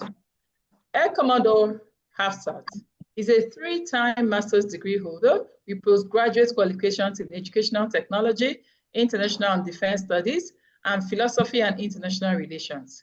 She is also an alumna of the prestigious Nigerian Institute for Policy and Strategic Studies, NIPSS, Kuru, and the Africa Center for Strategic Studies in Washington, DC. Air Commodore Hafsat Jamai. Professional development spans globally through recognized institutions, including the United Nations Military Observer Course in Russia, Next Generation Security Leaders Course in Washington, and leadership programs in Galilee and Ghana. She is a member of several professional bodies, such as CIPM, NIM, the Teachers Registration Council of Nigeria, the African Federation of Teaching Regulatory Authority, and a fellow of the Chartered Institute of Human Capital Development. She's an accomplished researcher whose work covers defense policy, education technology, teacher retention, ICT, and national development, as well as the implementation of SDG 4. Her publication record reflects her commitment to improving educational outcomes and national development. Ladies and gentlemen, please join us this afternoon in welcoming Air Commodore Hafsat Jamai Ali, MNI, a trailblazing officer, scholar, and administrator, and a change leader. Wow. Please, let's welcome Air Commodore Hafsat. We're very happy to have you here, ma'am. Thank you. And our third panelist, Olumayowa O. Albert. Olumayowa O. Albert. Olumayowa is a chartered mediator and international security analyst with outstanding research interest in democratic governance, preventive diplomacy, international development, and strategic studies. He holds a BSc in Political Science, an MA, Masters of Arts in Peace and Conflict Studies, and he is currently a PhD candidate in Peace, Security and Humanitarian Studies at the Premier University of Ibadan, Nigeria. Olumayowa has worked as a humanitarian aid worker in Maiduguri, Borno State, and the FCT, Abuja, Nigeria. With the HD Center for Humanitarian Dialogue, he also worked as a newsreader and national security analyst at Jordan 93.9 FM, Abuja. Olumayowa joined the Nigerian Institute of International Affairs, Lagos, Nigeria in 2023. At the NIIA, he is a member of the Division of Security and Strategic Studies. He also functions as a desk officer for international security at the General LEO Irabo Early Warning System Center of the NIIA. Ladies and gentlemen, again, please join me to welcome Olumayowa O. Albert to the panel. Welcome, everyone. Are you ready? Yes, we are. All right. Okay, so we're quickly going to take your questions, and you're going to do your best to keep it as straight to the point as possible so that we can make progress. The first question goes to Professor Hassan Saliu. Ladies and gentlemen, by the way, please, if you have questions, you're going to use the chat, the Q&A session, not the chat box, otherwise we'll miss your question. Professor Hassan Saliu, if you're ready. Yes, I'm ready. Okay, great. The first question is, from a political science perspective, what systematic governance weakens, from a political science perspective, what systematic governance weakness continues to fuel insecurity across regions despite heavy security spending? If you got the question, please go ahead. The question you have asked would demand spending the whole day in answering. Oh, wow. But I'll try my best to identify one problem that people often talk about concerning Nigeria governance system, and that has to do with the disconnect between the people and government. Whether you talk about development, whether you talk about security, whether you talk about name it, as long as that disconnect exists between the people and the government, nothing positive can take place. So if you are talking about insecurity, you are talking about level of development, the real answer, the real angle to look at is the fact that the people are pulling in one direction while the government is pulling in another direction. For instance, we have been having security in Nigeria for over how many decades now? And you discover that despite the fact that the government is waging the war, you still see some Nigerians coming out boldly to say that they have been supplying this to the bandit, they have been doing that for the bandits. What that suggests is that the people are not bonding with their government. And as long as that is the reality confronting us, we only talk about war against insecurity, but honestly, so there are people who think that no war is taking place unless you blend, unless you bridge the gap that exists between the people. Why would any Nigerian be courageous or bold enough to come out to say, I'm supplying bread to the bandit, I'm supplying weapons to the bandit? A short while ago, your keynote speaker gave a lot of examples. And about some hour ago, when I was the National Assembly on telly, I think one of the members said that a trailer load of ammunition was going towards one particular direction in the daytime in Nigeria, not in the night. What does that suggest to me? It's a reflection of the fact that there is a disconnect between the people and the government. So as a political scientist, I would say, let's fix our governance structure. I would say, let's fix our politics. If you can succeed in fixing these two, we'll discover that the war against insecurity will make more meaning. But for now, as long as those problems exist, there might not be any significant impact to be noticed in the war against insecurity. Okay. Can I stop here? I continue. It's up to you, sir. I thought you have some other question for me. Yes, but that will be, I'm going to talk to other panelists. Yes, please. If they need more, if people need more explanation, I'm here. I can give. Let me stop there for now. Okay, thank you. That was very, very witty. That's what you have said is very witty about fixing our political security. Okay, we're going to go to Commodore Hafsat. Commodore Hafsat, please. In your experience within the military, what operational challenges hinder timely response to attacks in remote or high-risk terrain? And how can interagency synergy be improved?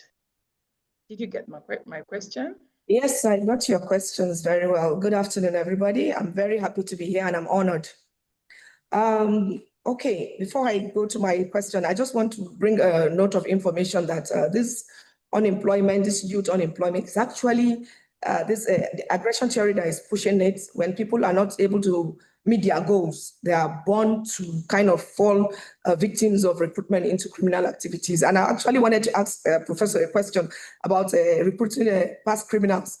As in, if criminals that have gone to prison, my interaction with correctional officers, I've been told that people who go into prison usually come back and go back to the same crime. So I don't know, I think Professor should have to tell us how we can recruit people who have gone into prison and then come back using a percentage of whatever, I don't know that. So to my question, ladies and gentlemen, well, I've not been to the war front, but we supply rations. Ration in military term is food, feeding, water, dressings and all of that. So it's kind of very difficult. The terrain, Nigeria is a very large country. The terrain is very difficult. We have rocks, valleys. We call it undulating terrain, undulating area, because it's not smooth. So reaching your troops is the most difficult thing that you can imagine. And limited access to real-time intelligence, inadequate infrastructure like poor road networks, of course, that's a Nigerian problem. And then the scope and scale of this operation has taken long. One of the speakers has mentioned, it has taken long. If something that is within a short period, you can easily predict that by the time it's certain years or that, it's good. But now it's been there. So these are issues that are really creating problems. Community mistrust and lack of cooperation and fear of the uncertainty among, talking about people taking things to bandits and all of that. I'm not speaking on behalf of the military, I'm speaking for my own. But the truth is that these bandits use a lot of avenues to get. Some of this is hijack. Some of them, they go to your families and threaten you to do certain things. So these are things that cannot come in the public domain. They do a lot of terrible things to get what they want. You see a trailer going on the road and then they stop the trailer and then hijack him. They can even kill the driver. And then you see on the media that a trailer has been supplied, fuel has been supplied to somebody. No, it's not as easy as we are saying it. Some of these things, you can't say it in the media, but it's happening. So another problem is like I said, the terrain is very difficult. Dense forests, rugged mountains, and marshy areas. The vehicles cannot penetrate those areas. So these are major issues that actually create a problem to our troops on the battlefield, our front line. Thank you. So we haven't had any way we can, overcome these challenges? Well, we can't change Nigeria, and we can't break the rocks, of course. So the other ways, okay, I'm sure in the past you've heard where even the bandits have ground-to-air missiles where they even fire aircraft. So even using aircraft to supply ration is another problem, because as you're doing it, I think it was in the news when we went to evacuate some of our casualties, and the aircraft and the people who went were gone down. So it's a very difficult thing to address, but we are doing our best. The troops are trying, but it's a very difficult thing. Nigeria's terrain is actually a very difficult situation. Trucks are being bought, hard trucks, not soft trucks like Hilux. Hard trucks are being bought in, but still, we'll keep trying. That's just the truth. We'll try. Thank you. Thank you very much. I feel your pulse, even though I'm not in the military. Let's go to Olumayowa. I hope you're ready, sir. Olumayowa, I haven't heard your voice. Are you there? Hello? Yes, I am. Good afternoon, ma'am. Okay, great. Thank you for having me. It's a pleasure to be here this afternoon. Okay, so this is your question, please. As a mediator, how can resolution strategies be integrated into Nigeria's counterinsurgency and counter-banditry efforts to reduce violence sustainably? Did you get the question? Right. Yes, I did, ma'am. Okay. Thank you very much for having me here, like I said earlier. Good afternoon here, Commander. Good afternoon, Professor Saliu. It's a pleasure to be on the same panel with two powerful people. I'm really privileged to be here. Speaking about using mediation as a response strategy, security response strategy, what is traditionally understood to be approaches kinetic and non-kinetic approaches, which can be translated into the carrot and stick mechanism to security response. And this is talking about using the military might, which is the stick, and then using the carrot, which is like government services or benefits to ameliorate problems. But in between carrot and stick mechanism is what we are including to the conversation. And that conversation is where mediation comes in. To say that beyond the government sending security forces to respond to insurgency, to respond to banditry, we are trying to facilitate conversation between the insurgents and the government, and even the communities where these insecurities are taking place.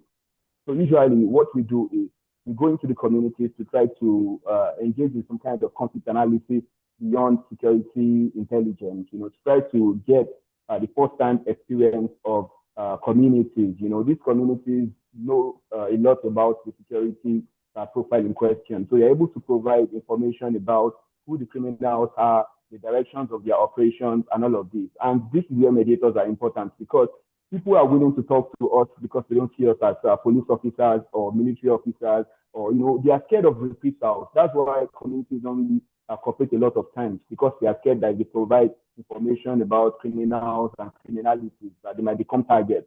But when we go as civilians, as regular members of the society, just like themselves, a lot of times they are willing to provide information to us. And this data, we have a way of relaying them back, to the security services to kind of coordinate their efforts.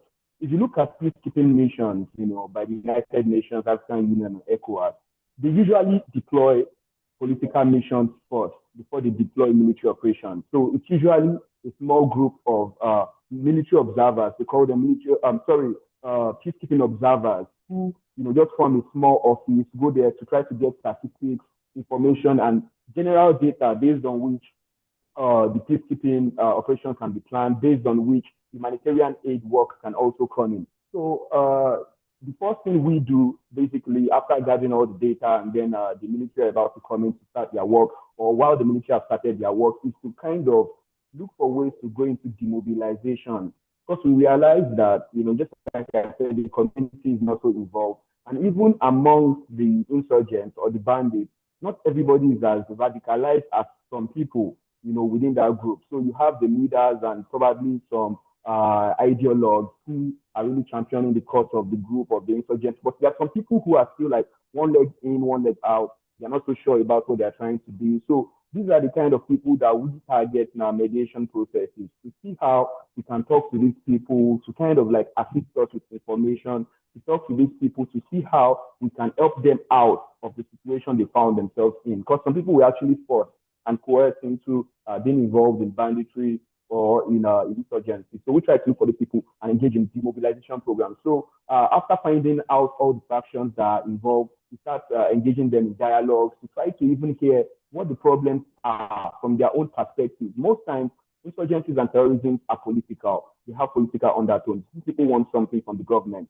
So in our interaction with them, we are able to like probably get some data, first-hand data, verifiable data from these people about what it is they really want. And if there are things that the government can do without firing a gun or something, they probably can think about ways to be involved. And sometimes it might be a conflict within the state that is between the bandits or the insurgents and the government, such that the government is not willing to cave to their needs. So sometimes mediators are able to reach out to the international community, back to the United Nations or the African Union or international non-government organizations to kind of come into the context and see ways they can deploy programs that can kind of ameliorate the concerns of the insurgent groups or the communities to kind of make the place better. Also, mediators are able to discover the needs of the distressed communities while the insurgency and banditry is going on. People have needs. We're talking about IDP camps a while ago, or refugee camps a while ago. So as the government might be too busy prosecuting, a kinetic approach to solving the problem, they might be unable to cater to the needs, to the everyday needs of the people, the children, the distressed people, the communities there. So mediators are able to get a list of the things these people need in this trying period so they can survive the problems going on. Then we are also able to create guaranteed safe corridors. There are some people who are not so passionate about the ideologies that are being pushed, but they are involved already in the insurgency. So we are able to talk to the government to kind of rehabilitate and reinsert such people. When I was in Maiduguri, one of the projects we did in this regard was PAWBH, and we called them persons associated with Boko Haram, because we realized that these Boko Haram members have mothers, they have fathers, they have sisters, they have brothers, and every now and then they actually come back into the communities to come and see their fathers, their mothers, to kind of pick some things from their houses and all of those. So people associated with Boko Haram are not Boko Haram fighters. So we try to make that clear to the government that although they might have connections, with members of Boko Haram or ISWAP, these people are not necessarily the terrorists that we are looking for. So we try to encourage the government to kind of take them far away from such communities, to train them in some ways that might be useful to the government, to kind of lure their relatives who are combatants in, and then they would assist in that regard. Then in terms of transparent disarmament and demobilization, when these people now show willingness to actually cooperate with the government, to provide information and stop fighting, we are able to convince them that, look, you're not going to be locked up, you're not going to be rehabilitation camp. Well, because rehabilitation camp too might look like a prison. When they see the kind of guard that is provided, they might think, we are going to be there for a long time, 2 months, 3 months, radicalization or rehabilitation. They might think that they're about to be under arrest, they are going to prison. So we try to convince them that, look, we are with you. Our staff members are also there to train you, just to de-radicalize you and make sure that you're back in the society without victimization. Because a lot of times, returning such people back into the society is always difficult. When people were known to be former Boko Haram combatants, returning them into the society might, lead to a lot of stigmatization that this guy is a criminal, he's a terrorist, he burnt our house, he was with a group of people that killed and raped and maimed people the other day. But we are able, as mediators, to talk to the communities, to kind of accept these people back to the community and convince them that with the training that they have gotten, that they will no longer be security threats to the community again. Then we also engage in collaborations to work on community policing and then military presence. Because a lot of times, when situations like that are happening, just like the Boko Haram situation, the military force come with a super camp. They first come like a military base. That's where they operate from. So various operations go out from the barracks and return to the barracks, but there's not so much presence in the community. So with our own intervention in those communities, we discover communities that need protection, probably low governance presence, generally ungoverned spaces. So we're able to advise the government, that it would be nice for you to deploy, for instance, Nigerian Security and Civil Defense Corps to these communities to protect them. Or we can say, let's have some police officers to come in to create like an outpost, or if possible, let's have a divisional police station in this community so that the people can feel more secured. And then, of course, you can advise the military that some areas are more likely to be attacked than others. So therefore, we are advising that based on this data we've collected, it will be important for the government to create like a forward operating base or little encampments here and there so that their security work can even be better. Then at strategic and political level as well, we are able to talk to the communities that what are the problems going on in terms of politics and security. You know, we will still generally. come back to you. We still have some talking to do, Olamuyiwa. So you want to just take it in beats. All right. Thank you. We'll still come back. Thank you. You've said a whole lot in these few minutes, and something struck me. People who are Boko Haram were not born Boko Haram. Somebody must have sold them something that they bought.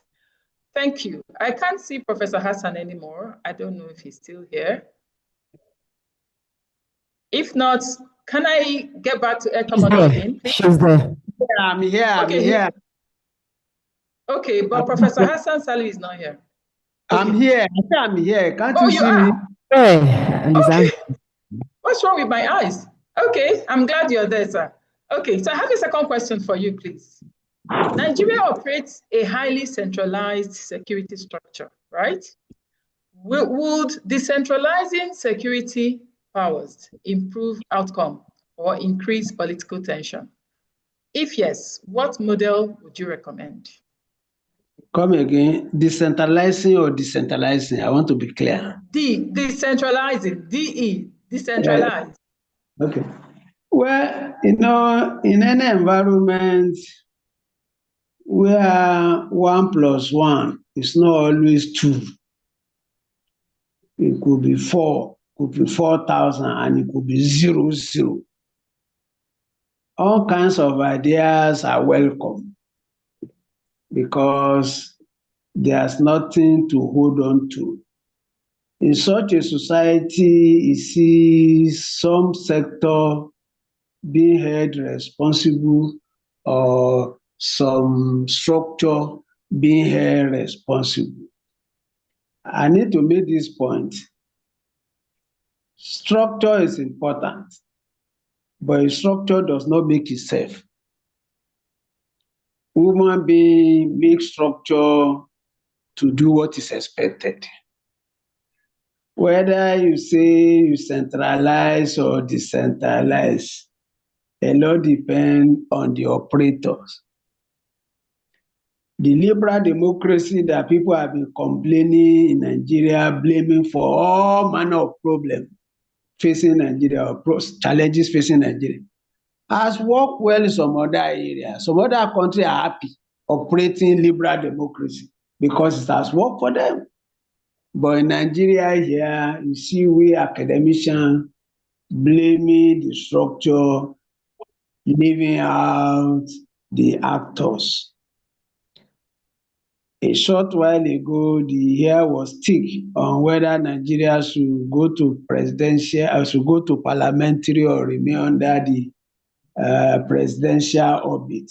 Again, I say framing of the issue that way is not helping anything because we have neglected people who operate the system. Let me not go too far. Let me come back to your question. Obviously, we try the centralized form of policing or security before now.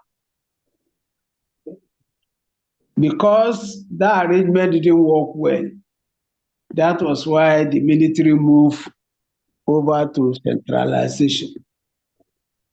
And now people are saying that we should go back to the decentralized system. And people have specifically mentioned state police. I've never been an advocate of state police anyway, but on this occasion, I will grudgingly accept that perhaps it may be a solution, but I wonder, or I will be surprised if it works the way people are talking about. Because the nature of politics in Nigeria has changed from the cautious approach of the First Republic and almost cautious approach that was witnessed under the Second Republic to anything goes approach or environment that we have now. Our politicians that we are expecting to be circumspect, that we are expecting to be respecter of law, to exhibit a high sense of justice, stuff like that, are not the type that can meet all those conditions. And for us to know what will happen, let's examine what is currently going on now. By virtue of the constitutional provision, local government elections are to be handled by the state.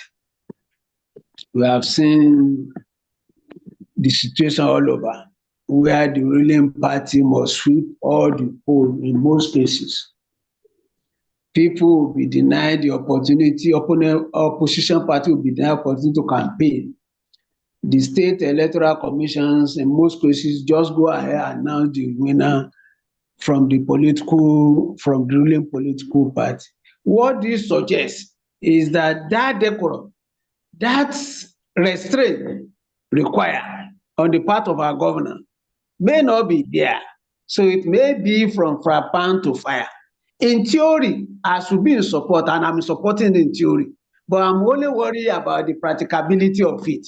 In theory, federalism, any political scientist will always be in support of federalism. The evolution of power allowing unit to also be strong, they also allow them to participate in the running of the government.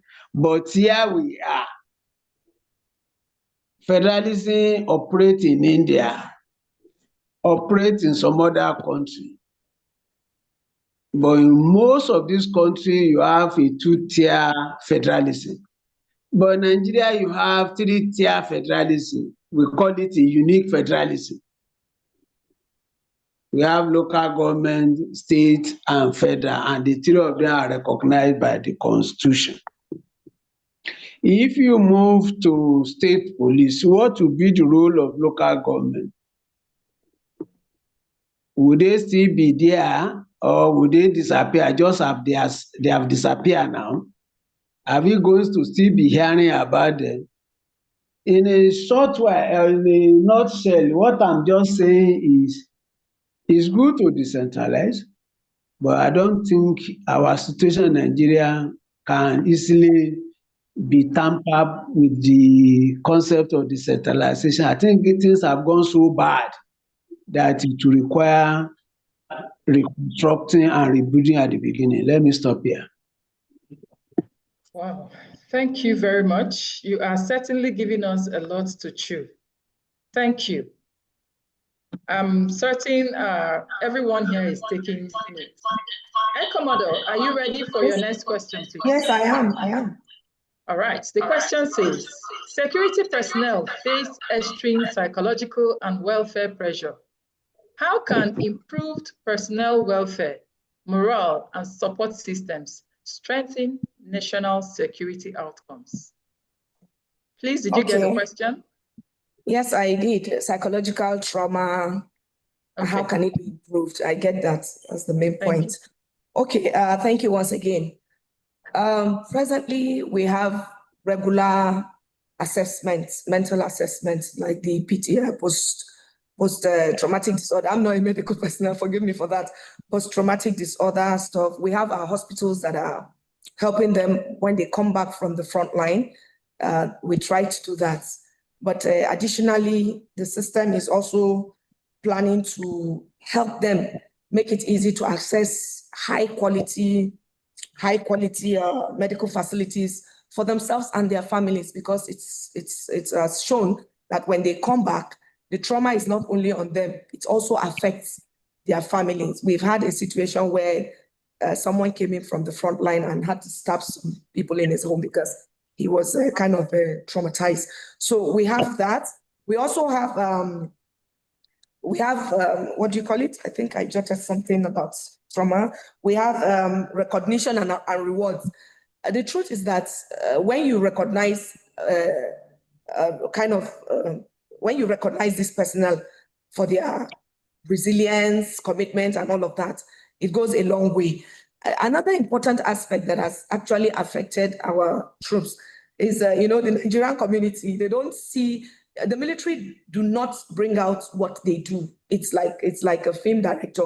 You don't see what goes behind the scene. So the military does not come out to say, this is what we are doing, this is what we are doing. Even in this era of social media, we're not allowed to do that. So, but people don't know, and they kind of like, okay, what have they been doing all of this while? But a lot has been going on. So I want to advocate that the civilian populace should try and kind of encourage military personnel, and also provide avenues for them to get certain advantages or privileges. I understand that one of those aircrafts, the Minister of Aviation has tasked one of those aircraft to, the Ministry of Aviation to help like recognize military personnel when they are boarding. But it shouldn't stop there. They could even give rebates. It used to happen in the past. These are ways to help reduce trauma psychologically, and also to make them happy and recognize that they are doing well. Another aspect is adequate hard skin vehicles like the armored personnel vehicles, mine resistance, ambush protection vehicle, and other high caliber vehicles that can actually give them the confidence to charge through enemy territory. You know, we call it charging through. You penetrate when you have strong protected vehicles that cannot be easily penetrated. Another important thing which the system is also looking at is to reduce stress and burnout, troop rotation, rotating the troops more frequently than before. Because of the prolonged crisis, I call it war because it's not crisis like that. There's need to change troops so that they quickly come out and then we replace. So the system is doing that, but they are trying to increase more of the rotation. Then when you do that and they are not traumatized, they will not run away from the service. They will remain, and it will help retention instead of this attrition. It will help retention of experienced military personnel. And then, like I said, public respect and appreciation of military in terms of encouragement and applause. Like I was seeing some of the write-ups that I hear, it makes me feel good. Somebody was saying, it's nice to see a female Air Commodore. It wasn't easy to get to this stage. It was such a lot of trauma, but at least I'm happy that somebody is saying, I'm happy to see you. So these are kind of encouragements. But when you go out, you see a lot of discouraging statements. People just condemn you. They don't know the kind of things you're going through. They say, why can't they do it? Why can't they do it? No, we're doing a lot, but it's behind the scene. Thank you very much. Thank you. My next question goes to Olumayowa. What emerging global security trends should Nigeria be preparing for that are not yet receiving adequate attention locally? Yeah, thank you very much, Ma, for that wonderful question, Ma. As Nigeria is currently concerned with banditry, insurgency, kidnapping, separatist agitation, and all of these problems all over the country, we need to look at our region, West Africa, particularly the Sahel. One major problem that is stemming out from the Sahel right now is a form of geostrategic competition between the world powers.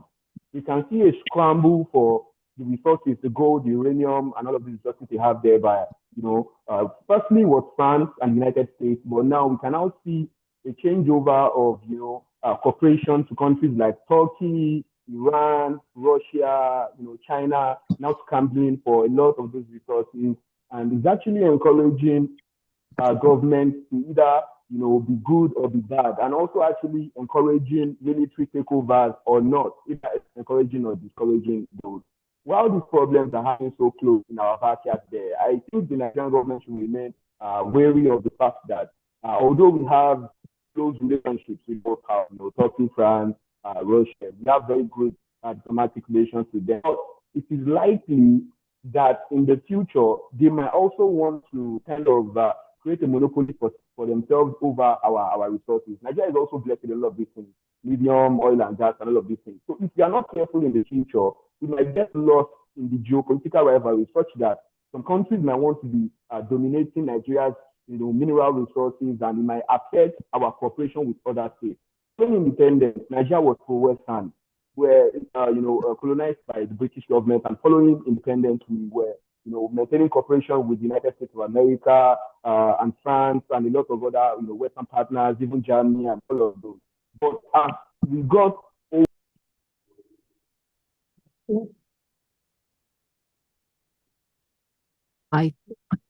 Focus cut off. So for now, I'd like to remind us to put our questions on the question and answer box. That's where we'll take the questions from while we're waiting for Olumawa to join us back. I will quickly go to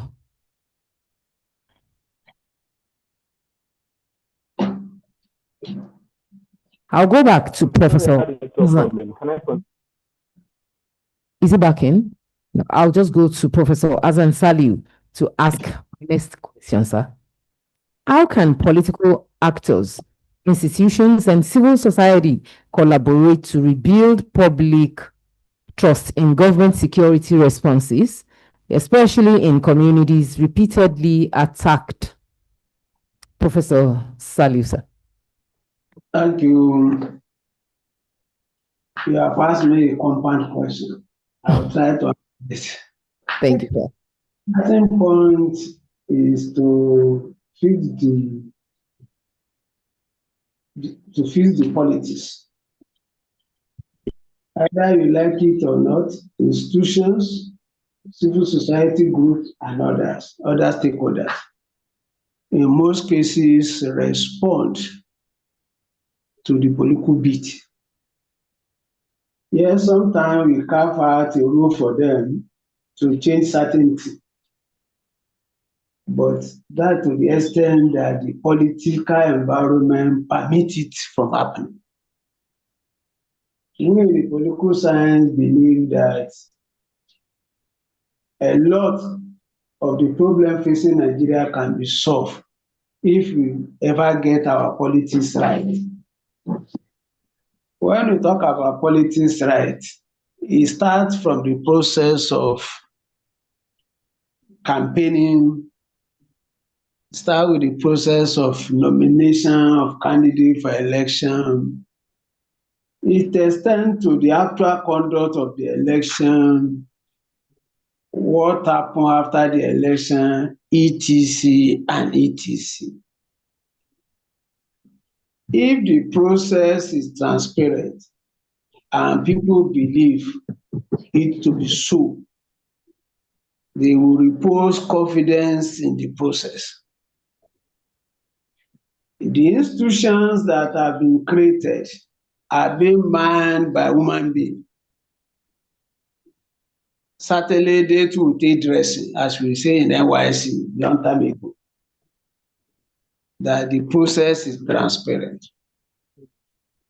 The civil society group that we expect to even replace government because we think angel make up the civil society group, I beg to disagree. Civil society group in Nigeria are just like any other setup in Nigeria.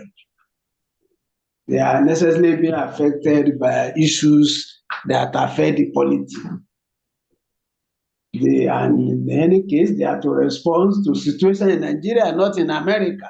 Of course, they can use best practices, but ultimately, the environment under which they operate can either pollute or make their work to look better. So what I'm saying essentially is, out of these three actors, political actors, those who are education and those who are civil society, all of them respond to what? All of them respond to the political beat. And the political beat is under the control or influence of politicians. So what politicians do will tell you whether civil society will be robustly engaged or not, whether the institutions will be strong to enforce the law.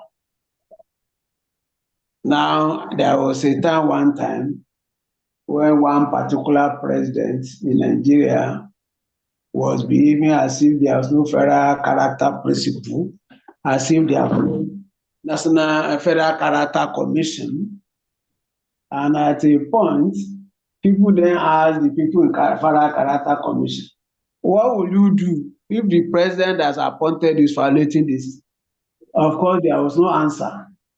And I believe there's no answer up to the very moment.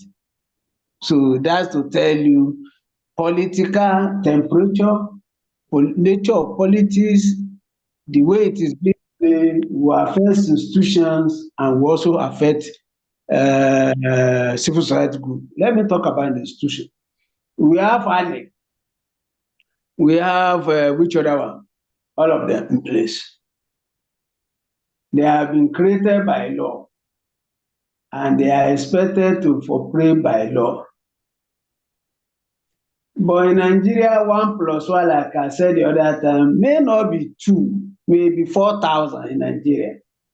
Meaning that these institutions have their law, and they also need to respond to what is coming from those who have appointed them. It goes without saying that whoever has the power of firing will also have the power of firing. And those who head this institution are always conscious of their position. It's only in Nigeria where you see people who still hang on to position even if they are not allowed to do what they are expected to do. In other climes, they will resign. But in Nigeria, how many people have you seen resigning? They will hang on until they are put out. That's the nature of things in Nigeria. So what I'm saying is that the institutions are there, I know that, but are they strong? They cannot be strong unless the political environment is more sanitized, where the president will allow ANEC to do his job. If the result confirms that he has won the election, fine. If he says that he has lost the election, fine. But how many Nigerian presidents will be ready to be given that political verdict, that electoral verdict?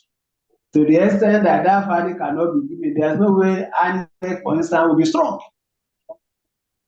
Civil society group, they have their own problem. They are usually funded by abroad. You see them this morning singing one thing. Not all of them, I must say. Some other, you see them the night singing another one. What I'm saying is that civil society are not being made of saint people or saintly people.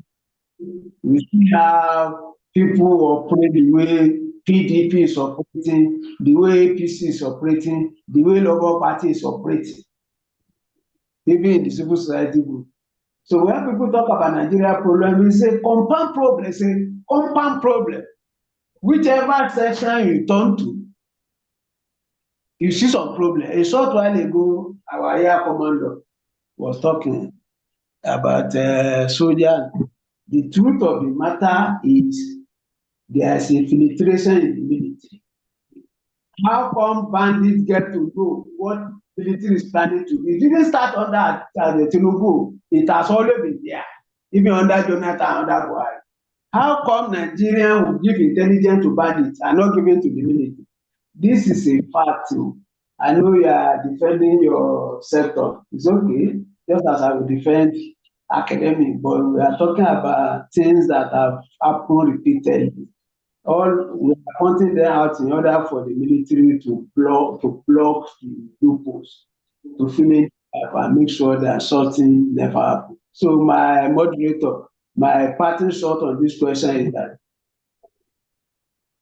civil society, yes, institution, yes, political actor, yes, but the trust level is low unless people begin to respect the law and assume they are equal before the law with ordinary people. It will be difficult for us to get to where we want to get to as a nation with a forward-looking agenda which at the rapid development of the nation. Thank you. Thank you very much, Professor Salim, for those insightful points. Thank you. So all of us should respect the law, and that should take care of most of the issues. Thank you, sir. I'd like to ask my next question of Air Commodore Afsat Ali. Yes, ma'am. What practical strategies can enhance collaboration between the armed forces and communities to improve intelligence gathering and reduce civilian fear. Madam. Okay. Do you get my question? Should I repeat it? Yes, to reduce civilian fear, what factors would enhance kind of collaboration to reduce civilian fear of the military? Yes. Yes, okay. Thank you once again. Presently, we have what we call the CIMIC, Civil Military Relations. We have in all the armed forces, we have all the arms of the armed forces, the Army, the Navy, and the Air Force. We have a department that kind of collaborates with the civilians outside in case they have issues and all of that. They could reach out, and then the armed forces presently are actually doing some community development projects in very many localities, especially crisis affected communities that have been affected by crisis over the years. So that is something that the system is actually trying to continue. Of course, I know limited resources and all of that, but they are really trying in that aspect. So other parts that I can think of now is joint projects, joint collaboration projects. Instead of the military to just be doing the project alone, I think the communities can come together on a 50-50 basis so they could collaborate. That way there could be trust between, trust between the two, the armed forces and the civilians. So, when you collaborate and do something like a partnership, I think fear will be reduced. That's my own opinion. Then I have this training and education. Like when we went to Defense College and all this course in the Nigerian Institute for Policy and Strategy and all of that, we have civilians that come in from the ministries and agencies. We also have the paramilitary. So these are ways that should be sustained.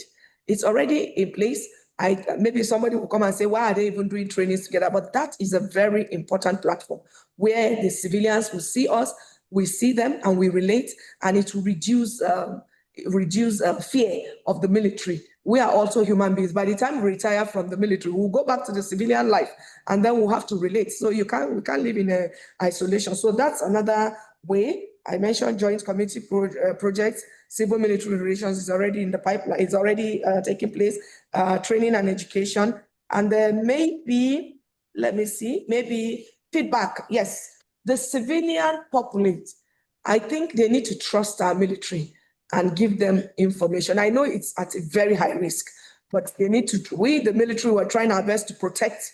I think one of the keynote, one of the points that the keynote speaker presented was protecting source of information. So if the civilian population can try and give us intelligence reports, sometimes the intelligence report comes when these people are already there. It comes very late. And, of course, we can't be everywhere. And the enemy knows your weakness. He knows where he can. I remember this are guerrilla warfare. They don't have a structure. Talking about structure, they don't have a structure. They just fight. We have a structure. And then they will look for where they will attack, look at fragile or vulnerable points. And before we get there, possibly the civilians are aware, but they are afraid. If they tell us when we get there, the people will come back, because these people, we don't even know where they are coming from. They are not just as small as we see. The numbers, and honestly, I'm talking with all sense of responsibility. These people are not just, our people are not just being recruited. Other people from other places, I'm sure you know that. I don't want to abuse anybody's intelligence. So the truth is that these people know where they can hit, and it will reach us. And so before you get there, the intelligence report doesn't come early because the civilians are scared. So it's very important that they trust us and they give us information as fast as possible. And then we, the military, on our part, will be as possible to be accountable and transparent. Once we are accountable and transparent, I'm sure the civilians, when they see that there's an output, they will trust us. That's my take. Thank you very much. Thank you, Commodore. So the president should trust the military, because there is a structure that can help in running whatever war is coming up. Okay. If the populace trust the military, it is most likely that we'll be able to do what is required of us at each time. Thank you, madam. I'll take my next question. Is line? is on. If not, I'll go back to Professor Azan Ali. I have a question now because we are running out of time. I have questions from the question and from the Q&A. I'd like to take some of them and just present to as okay. I'll go back to the question. One question says it is understandable that Nigeria is peculiar. Can we imagine the right of the powers when our resources are not adequate to address our security challenges? If yes, what is it taking us ages to admit to our inadequacies and seek help as necessary? One is the bite of insecurity now. Commodore. Hello, ma'am. Can you hear Can me? I repeat the question? Yes, I didn't. It was breaking. There was kind of a breakdown in transmission. I can still hear you. I still can't hear you. You're muted already. Am I? Okay. So now, can you hear me? Yes, It I is can. understandable that the Nigerian terrain is peculiar. Can we leverage on the military might of the world powers where our resources are not adequate to address our security challenges? If yes, why is it taking us ages to admit to our inadequacies and seek help as necessary? Everyone is indeed feeling the bite of insecurity now. Okay, like I told you earlier before I started, I'm not the mouthpiece of the military. I wouldn't want to say, the reason why you and I are having this Zoom meeting is because the military has been doing well. That's why you and I are having this Zoom meeting here. They have tried. It's just like I told you, it's a protracted war, because I don't even want to call it crisis. It's not a crisis, it's a serious war. If you see what these people have, even though they do a lot of propaganda on media, and you see the kind of ammunition and things they have, you would wonder how these things are penetrating the country. So I wouldn't say that we are not able to, or at least I can travel to my village. Now I'm from Borno State. I can travel to my village. So a few years back, we couldn't. So I don't want to agree with you that we have. It's just that we need more. And you and I know that technologically in Nigeria, we're not advanced. All of us, we are just very few that are really advanced, of course, aside the Gen Z generation. So these technological tools, I think that's why I mentioned that we need to train more so we could advance in technology. I think technology is what we need to actually defeat these people, these terrorists. But if you say we are not doing well, we are not getting it right, we are, because that's why we are here. At least there's a little bit of, you can go to the market, the airports are not closed.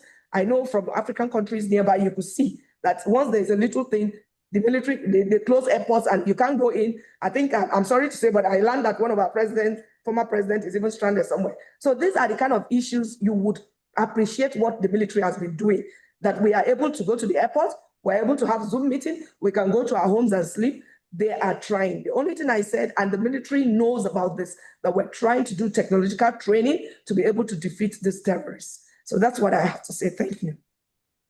Thank you, Commodore Afsat. Yes, okay, so with more training, the military will be able to achieve more. Thank you, ma'am. Yes. I'd like to go to Umarowa right now and ask the next question. Many violence groups exploit fractured relationships within communities. How can mediation, dialogue, and community-led peace structures help rebuild resilience against extremist recruitments? Thank you very much for that question, Ma. But before I answer it, I would like to quickly finish what I was saying before I got lost in the network in the last one. We're talking about the threats that Nigeria should be prepared for in the future. And Air Commodore Ma just spoke about technological security and technological aspects of providing security. So I would like to provide an early warning to the Nigerian government.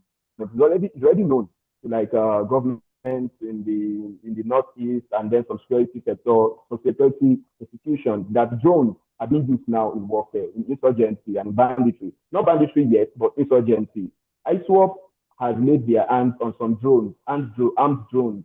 And beyond just doing surveillance with those drones, those drones are now able to fire weapons. So in the future, I think the Nigerian government must be able to get jammers and other technologies to kind of drop, unmanned air vehicles in the space. That's the future trend in our insecurity. So now to this question about fragments in communities and how mediators are able to intervene. What we just basically do is to do some conflict analysis on two sides of the community to try to discover the reasons why they are not able to tolerate each other. And then we create sharing committees on different parts of the divide. Most times when we're having community engagement, we try to look at youth leaders, women leaders, religious leaders, traditional leaders, and all of these people who are able to marshal their own community in a common narrative. So when we create these sharing committees on both sides of the communities that are divided, we then begin to do some form of conflict analysis to know the reasons why they are not able to live harmoniously. And then when we discover what the problems are, we start facilitating collaboration between them. We start rebuilding trust. We encourage dialogue, we facilitate dialogue, we build trust. And over time, these people, start to give us ideas of how they can have a more harmonious relationship. And then we check up on them, after some time to make sure that our program is yielding results. But basically, what we try to do is to just reestablish a shared sense of trust and cooperation amongst communities by going to visit them in a form of short diplomacy between, both communities that might be having problems. And that is how I think we work with fragmented communities. We just work on reconciliation, we build trust, we establish shared and common identity, shared and common purpose to make sure that they look beyond their problems using community structures, of course, caring communities. Thank you very much, ma'am. Hey, thank you very much for those insights. I'll quickly, because we are running quickly out of time, I would like to ask some of the questions in the question and answer box. I'm posing this to Professor Azam Ali. How can governments include all stakeholders across the country, even at the grassroots level, in ensuring security solutions in our Nigeria? Professor.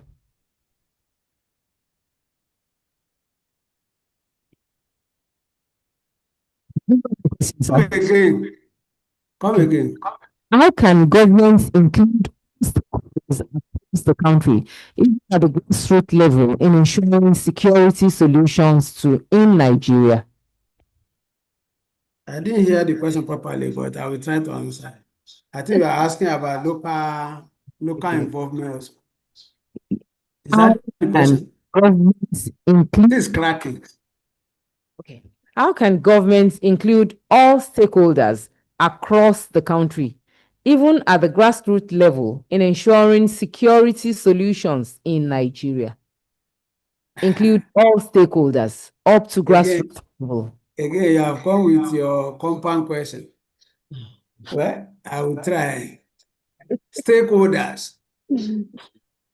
Well, the leading actor in the theater of security management are the politicians. The military men have some role to play, but their role is subsumed under the role of politicians. Politicians formulate the law, they approve budget for the military, and give other directive to the military. Again, I will say, once you fix the political process or the political system, other things will find their bearing from it. But as long as the political system is divided, is conflict to harm.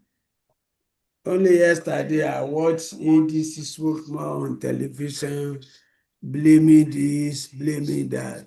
I also watched the Senate proceedings in recent time where a senator from Afghan took on everybody. Then I saw the APC member try to ride off the attack. So what I'm saying is, as long as the political system or the political environment is not healthy. What matters to politicians at this point in time is how to win 2027 elections. Therefore, they have not succeeded in mobilizing all the critical stakeholders. If you go to the military hierarchy, the top hierarchy, they have their own issues too. If you go to Senate Committee on Army or Air Force, there are also issues there too. And all these issues are hinting at the fact that politics is not well positioned to resolve the security situation. So when you see people pulling away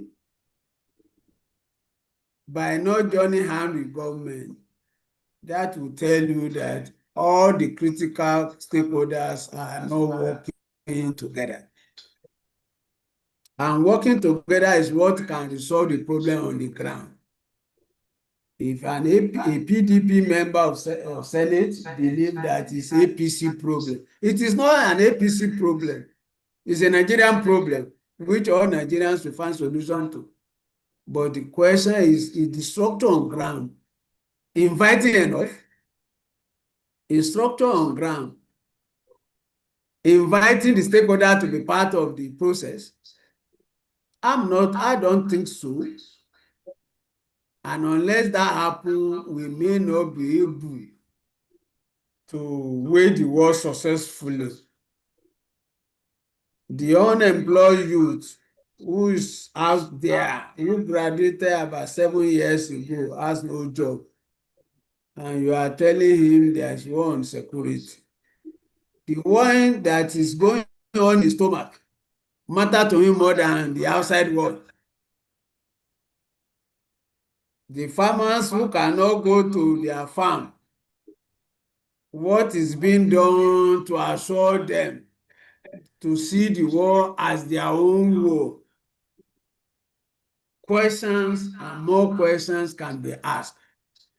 So in summary, the war, we are not winning the war against insecurity in Nigeria because we have not addressed those factors that are giving rise into insecurity. What are these factors? Unemployment, rising poverty level, lack of political will, negotiation instead of rooting them out. By the way, I'm not opposed to negotiation, but the condition must be right for it. Is the condition right for it now? When you meet bandits today, tomorrow, they are also striking, meaning that they are not faithful to the agreement being reached. So the only language they understand is to root them out. But are we able? We have not been able because of corruption. There's too much corruption that's going on in security, in the management of security, insecurity. The war has become a source of income to some people. Let me not mention anybody. There are people smile to their bank arising from the war against insecurity. There are people who are sabotaging the military, who are also military officers, who are sabotaging. Population. Foreigners who are engaged in illegal mining activities that the government of Nigeria may not be able to look at them at the face. In other words, a number of factors have sustained insecurity. The only day people will think that we are fighting against security is when all the critical stakeholders come together, being led by what I call elite consensus. The elite must have to reach a consensus on this problem. The masses consensus, yes, is important, but it's not all that important because they don't have the instrument of power. Those who have the instrument of power must realize this is a serious war, which they must wage and see success out of it. But as long as PDP leader is pulling one direction, APC will go another direction, the necessary elite consensus is lacking. And if you ask me, that is one of the primary reasons why insecurity is still going on in Nigeria. Let me stop here. Thank you very much, Professor Saliu, for those hard nuggets and great insights into the imbroglio that we are in right now. Thank you, sir. I would like to close this session by asking this question of Lumayowa, coming from a security analyst point of view. With the identified armed groups and the involvement of political actors, would we ever be able to solve the current security challenges facing us? Would it be better for citizens to bear arms and defend themselves in the midst of a high wave of insecurity? My analyst, please, your answer.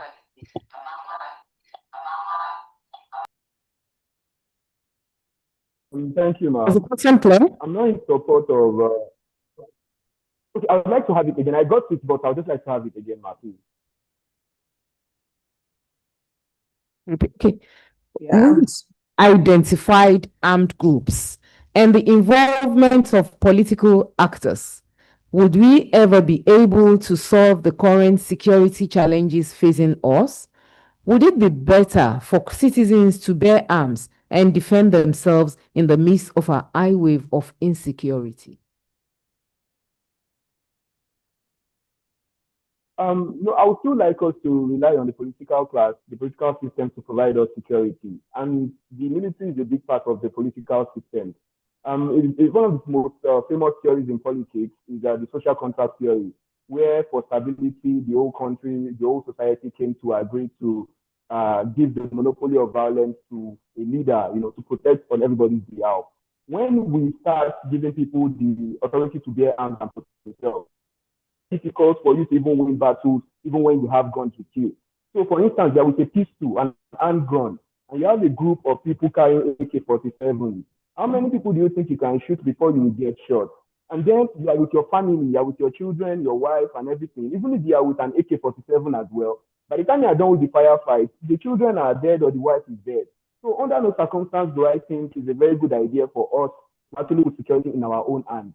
So what we must continue to do is to pressurize the political system to keep our forces well, to equip them properly and make them come up with the best strategies to secure our territory. So people are talking about more just trainings with other countries like France, US, and then upgrading our security, our weapons. And then also we need to start manufacturing arms in Nigeria. Then intelligence needs to be improved. We need to have the DSS being more proactive.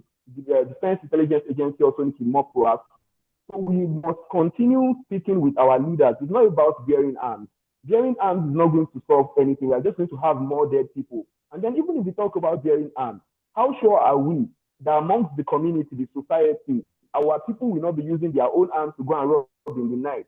So you say you have arms because you want to protect yourself. But when you are broke, when you don't have food in your house, you just go to another community and go and rob people. Or probably there's somebody you hate so much, you don't want to do this, you go and murder such person. So I think the idea of the social contract theories, J.J. Rousseau, John Locke, and Thomas Hobbes, to actually relinquish all that monopoly of violence and have the Leviathan, hold that in trust for us is the best system. So nobody should bear arms. Even the United States now that we have right to bear arms, see how many people are dying from mass shootings. As a matter of fact, the United States has lost more people to mass shootings than countries like Ghana have lost to terrorism. So it is never an answer for the people to bear arms, but for the government to actually improve their role, their responsibility to protect lives and property. Answer. The answer doesn't lie in everybody carrying arms, but in us putting in place structures that will make it work better. Thank you very much, Ulmewa. With this, we come to the end of the panel session and the question and answer. We'd like to say a huge thank you, and I'd like everybody on the call to appreciate our panelists. Professor Azan Saliu, President, Nigerian Political Science Association, Air Commodore Afsat J. Ali, MCIPM, Director, Catering Services, Nigerian Air Force, Abuja, Olubayawa O. Albert, Chartered Mediator and International Security Analyst. Thank you very much. We really appreciate your time and your insights and impact on this call. Thank you. Thank you very much, Olamide, and our panelists. We are very grateful. At this juncture, permit me to call our Vice President, Mrs. Ogachukwu, FCIPM, for our closing remarks to this session. Mrs. Chidima Obiejesi. Sorry, Mrs. Chidima Obiejesi, Vice President, FCIPM, for her closing remarks, please. Thank you.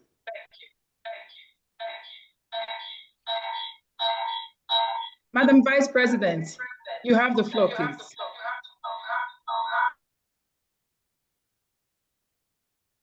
Good afternoon, everyone. Please confirm that you can hear me. We can hear you, ma'am, loud and clear. Okay, thank you very much. Good afternoon, distinguished colleagues and everyone on the call. It's been a very exciting time listening and talking here today. I must say that we've all learned a lot. Do we agree with me that a lot has been shared and learned? Okay, thank you very much. Wow. Distinguished ladies and gentlemen, here is my closing remarks. Esteemed colleagues and honored guests on this call, as we begin to wind down this very important public lecture of 2026, I would invite us that we should all reflect on the truth that has been echoed throughout our discussions today. And what truth is that? That employment and national security are inseparable. A nation cannot be secure if citizens are excluded from opportunities, nor can prosperity endure without peace. In the words of Nelson Mandela, safety and security don't just happen. They are the result of collective consensus and public investment. That is you and I. His wisdom reminds us that tackling insecurity requires more than force. It requires jobs, it requires education and training and dignity for our people. Today, we have reviewed strategies that point us towards survival and resilience. One of it is creating sustainable jobs that engage our youth and reduce vulnerability to crime. Strengthening our institutions that uphold justice and accountability. Building partnership across government, private sector, civil society, and even international bodies. Investing in education and skill development to prepare our workforce for the demands of tomorrow. All this will reduce unemployment as it prepares the youth and others for employability. Actually, as Dr. Omole gives those speech, it took me back to a paper I presented about a year ago to one of our chapters. It says tapping the untapped workforce. These are workforce, like he said, ex-convicts, people in the IDC camps. Those are there who is training and preparing them for recruitment. And even by our employment requirements, we ask people to fill forms and they are supposed to state whether they were ex-convict or not. I know that you and I will not even want to employ anybody who states yes to that. But it's time we begin to rethink that, because one key thing that drives people to criminality and creating insecurity in our environment is unemployment. Employment, like has been stated here, is not only an economic necessity, it is a shield against insecurity. Let us remember, insecurity is not only the absence of conflict, it is the assurance that every citizen can live, work, and dream their dreams in peace. Together, they form the bedrock of a prosperous Nigeria. On behalf of our institute, the Chartered Institute of Personnel Management of Nigeria, our President and Chairman of Governing Council and the entire Council, I extend my profound gratitude to our distinguished speakers. They did justice to the topic. From our keynote speakers to all the panelists, thank you so much for speaking so passionately and for taking your time to deal with this topic so well that everybody on the call, over 1,000, we break our bounds this time, over 1,000 members and non-members that logged in, really were interested. Our participants, thank you for joining. And today I hope that we've been able to make a mark by creating the knowledge, the platform for you to gain the knowledge that you so need to have and the awareness. And our partners for their invaluable contributions. May the insights shared today inspire concrete action that strengthen both our workforce and our nation's security. I want to say thank you to every one of you for the time spent here, to the HQ team, to the leadership for approving this topic. It was topic that it's an area that we ordinarily will not delve into. But you know, whatever talks about work, workforce, and place of work, CIPM will do that. Because at CIPM, what we think of doing is delivering value, not just to our people, to our nation, to our work, but to the entire country itself. In saying that, I close by saying, long live to the Chartered Institute of Personnel Management. Long live to the Federal Republic of Nigeria. I say thank you all and God bless you all. Thank you. Over to you, our moderators. And I left that out, our moderators. Thank you for great moderating. The two moderators, you did wonderfully well. Thank you so much. Well done. Thank you. Thank you very much, Vice President, Mrs. Chidima Obeji, CFCIPM. Thank you. I would like to give, to call for the vote of thanks, which is meant to be given by Mrs. Abisola Dokumu Adegbite, MCIPM, the Chairman, Institutional Development Committee of the Institute. She is unavoidably absent, so she will be ably represented by Mr. Shok Jok, FCIPM, who is the Vice Chairman of the Institutional Development Committee. Fellow Shok Jok. Vote of thanks, please. Thank you very much, moderator. I want to confirm that I can be heard loud and clear. Yes, we can hear you. Loud and clear. Okay. The President and Chairman of the Governing Council, Madam Ahmed Filajan Gobir, FCIPM, FNLI. The Vice President, Mrs. Chidima Obeji, FCIPM. National Treasurer, Mrs. Chidima FCIPM. The Registrar and Chief Executive, Ms. Oluwatoyin Nairu, FCIPM. The immediate past President, Mr. Olusegun Moji, FCIPM, FNLI. Esteemed elected and other council members, distinguished fellows on this call, our keynote speaker, Dr. Charles Omole, esteemed panelists, Professor Hassan Saliu, Air Commodore Hafsat J. Ali, MCIPM, Mr. Umayowa O. Albert, the moderators, Dr. Amara Chidima Ezediniru, ACIPM, Mrs. Olamide Olabiro, MCIPM. I want to, on behalf of the chairman, apologize for her absence here. She's out of the country on assignment, and she has asked me to deliver this vote of thanks on behalf of the committee. The Institutional Development Committee members and members of the Institute and prospective members, I would like to thank you very much for being part of this annual public lecture. Our appreciation goes first to God Almighty, who made today possible, the leadership of the Institute for the trusts and support they gave to the committee to hold this year's annual public lecture successfully. Like the Vice President said, we have over 1,000 people on the call, which is commendable. To the keynote speaker, Dr. Charles Omole, the session was insightful, enlightening, and refreshing. To our resourceful panelists, Professor Hassan Saliu, Air Commodore Hafsat Ali, MCIPM, Mr. Lumayo O. Albert, and the moderators, Dr. Amara Chidima Ezediniru, ACIPM, and Mrs. Olamide Olabiro, MCIPM.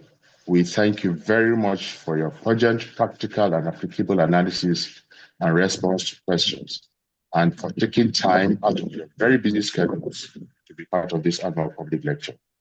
To all our participants, we thank you very much for making our time to join and for your active participation and contribution to the success of this annual public lecture. We had over 1,000 people on the call and will be engaged for 3 hours, about 3 hours now. So that shows that it was a very engaging session and a very rewarding one. To CIPM branch and chapter chairmen who mobilized their members to join, we say thank you. And to the Institutional Development Committee members whose commitment and sacrifice made this lecture a success, we say thank you very much. The members know themselves. I'm part of that. We'll be meeting virtually every Friday at 8:30 p.m. to prepare for this occasion. So I'm sure we'll be proud of the results of that hard work. To the HQ staff, we thank you very much for your untiring commitment to the success of this program and other programs of the committee and the Institute. And to all our other persons, too many to mention here, we appreciate you all. We thank you very much and we look forward to seeing you in our subsequent programs. Thank you very much and God bless. Thank you very much, Mr. Shock, Vice Chairman of the Institutional Development Committee, FCIPM. We thank you for delivering that vote of thanks on behalf of our chairman. Ladies and gentlemen. Last stanza, Dr. Amara, last stanza. Yes, we're going to be rounding up with the last stanza of the national anthem. We will be rounding up this annual public lecture, the 2025 version, themed Employment and National Security, reviewing strategies for tackling insecurity. We hope the insights that have been shared today will stay with us for a very long time, and we look forward to seeing you again by this time next year. Please join any other activity that CIPM holds before the year runs out. And if you are not yet a member of CIPM and you're a HR practitioner, it's time you join us. Remember, we are the apex body that regulates all human resource practices in Nigeria.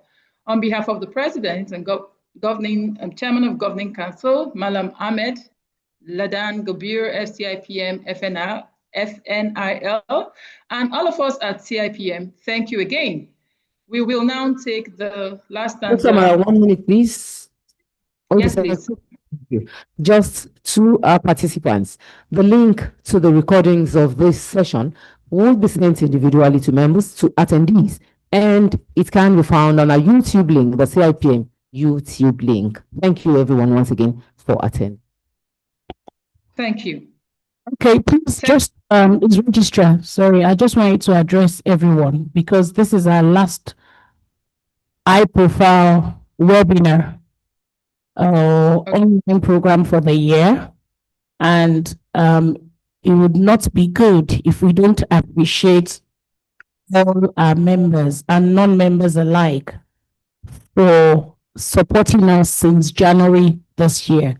If we put together all these programs and you had not attended or made an attempt to be there, then we'll just have been working in vain. So I'm using this opportunity the President and Chairman of the Governing Council, Malam Ahmed Ladan Gobir, CIPM, FNLI, and the entire Governing Council and HQ staff need to say a big thank you. Heartfelt appreciation. We could not have done our events short this year without you. We've had so many, 2026, but we still have to appreciate you first and foremost in 2025. So please take this as an appreciation message as we begin to round of the year and to see 2026 as we begin again a fantastic year with our just please delisting of members that are not financially active will commence in December 2025. So please, if you're not up to the membership dues, please keep on it for.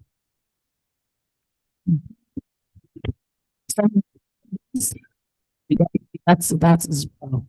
So I would like this opportunity to wish a Merry Christmas in advance and a Happy New Year in advance as well. And to our students that will write in our exams in a couple of weeks, wish you all the best. And the learning sessions you've been engaged in the year actually successfully write your exams as well. So to our members, keep learning, keep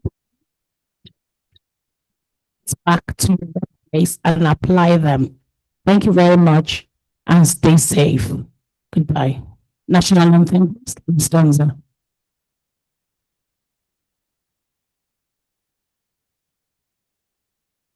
Stand up.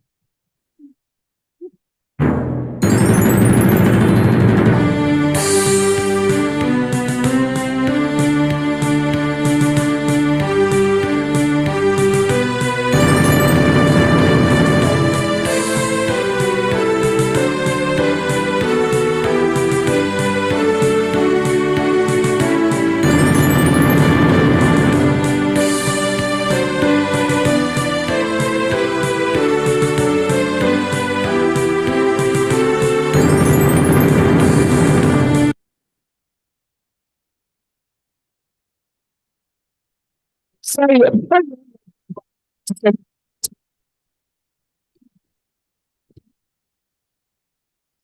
Thank you, everyone.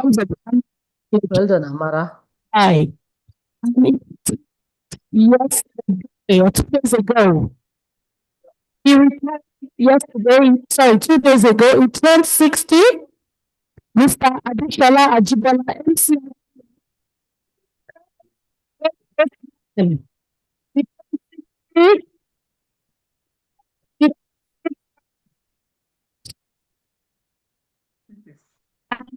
Retired from CIPM.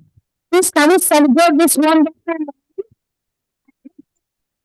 Mr. Ajibola Adeshola, God bless you, sir. Please can we celebrate this man as Happy 60th birthday in We arrears. celebrate you. We celebrate you, sir.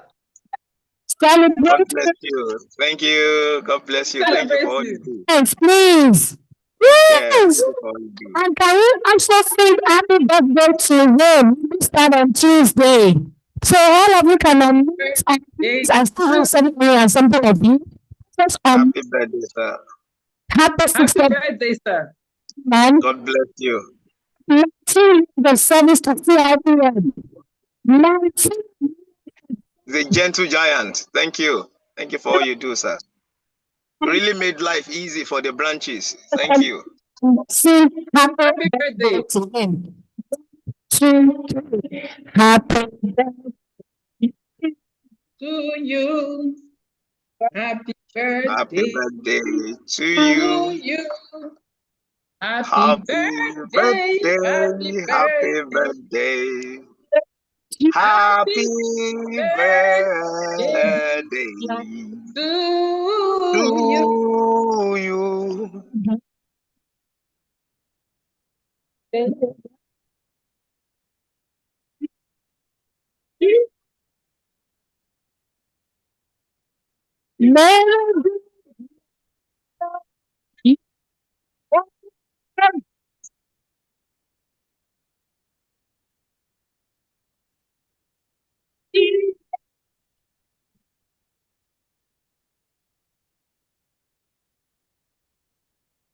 Johnny, now put on your mics. Yes.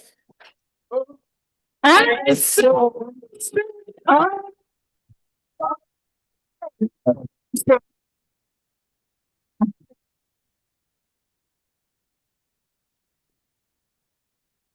he's a Johnny good friend. He's a Johnny good friend. He's a jolly good fellow. And so say all of us.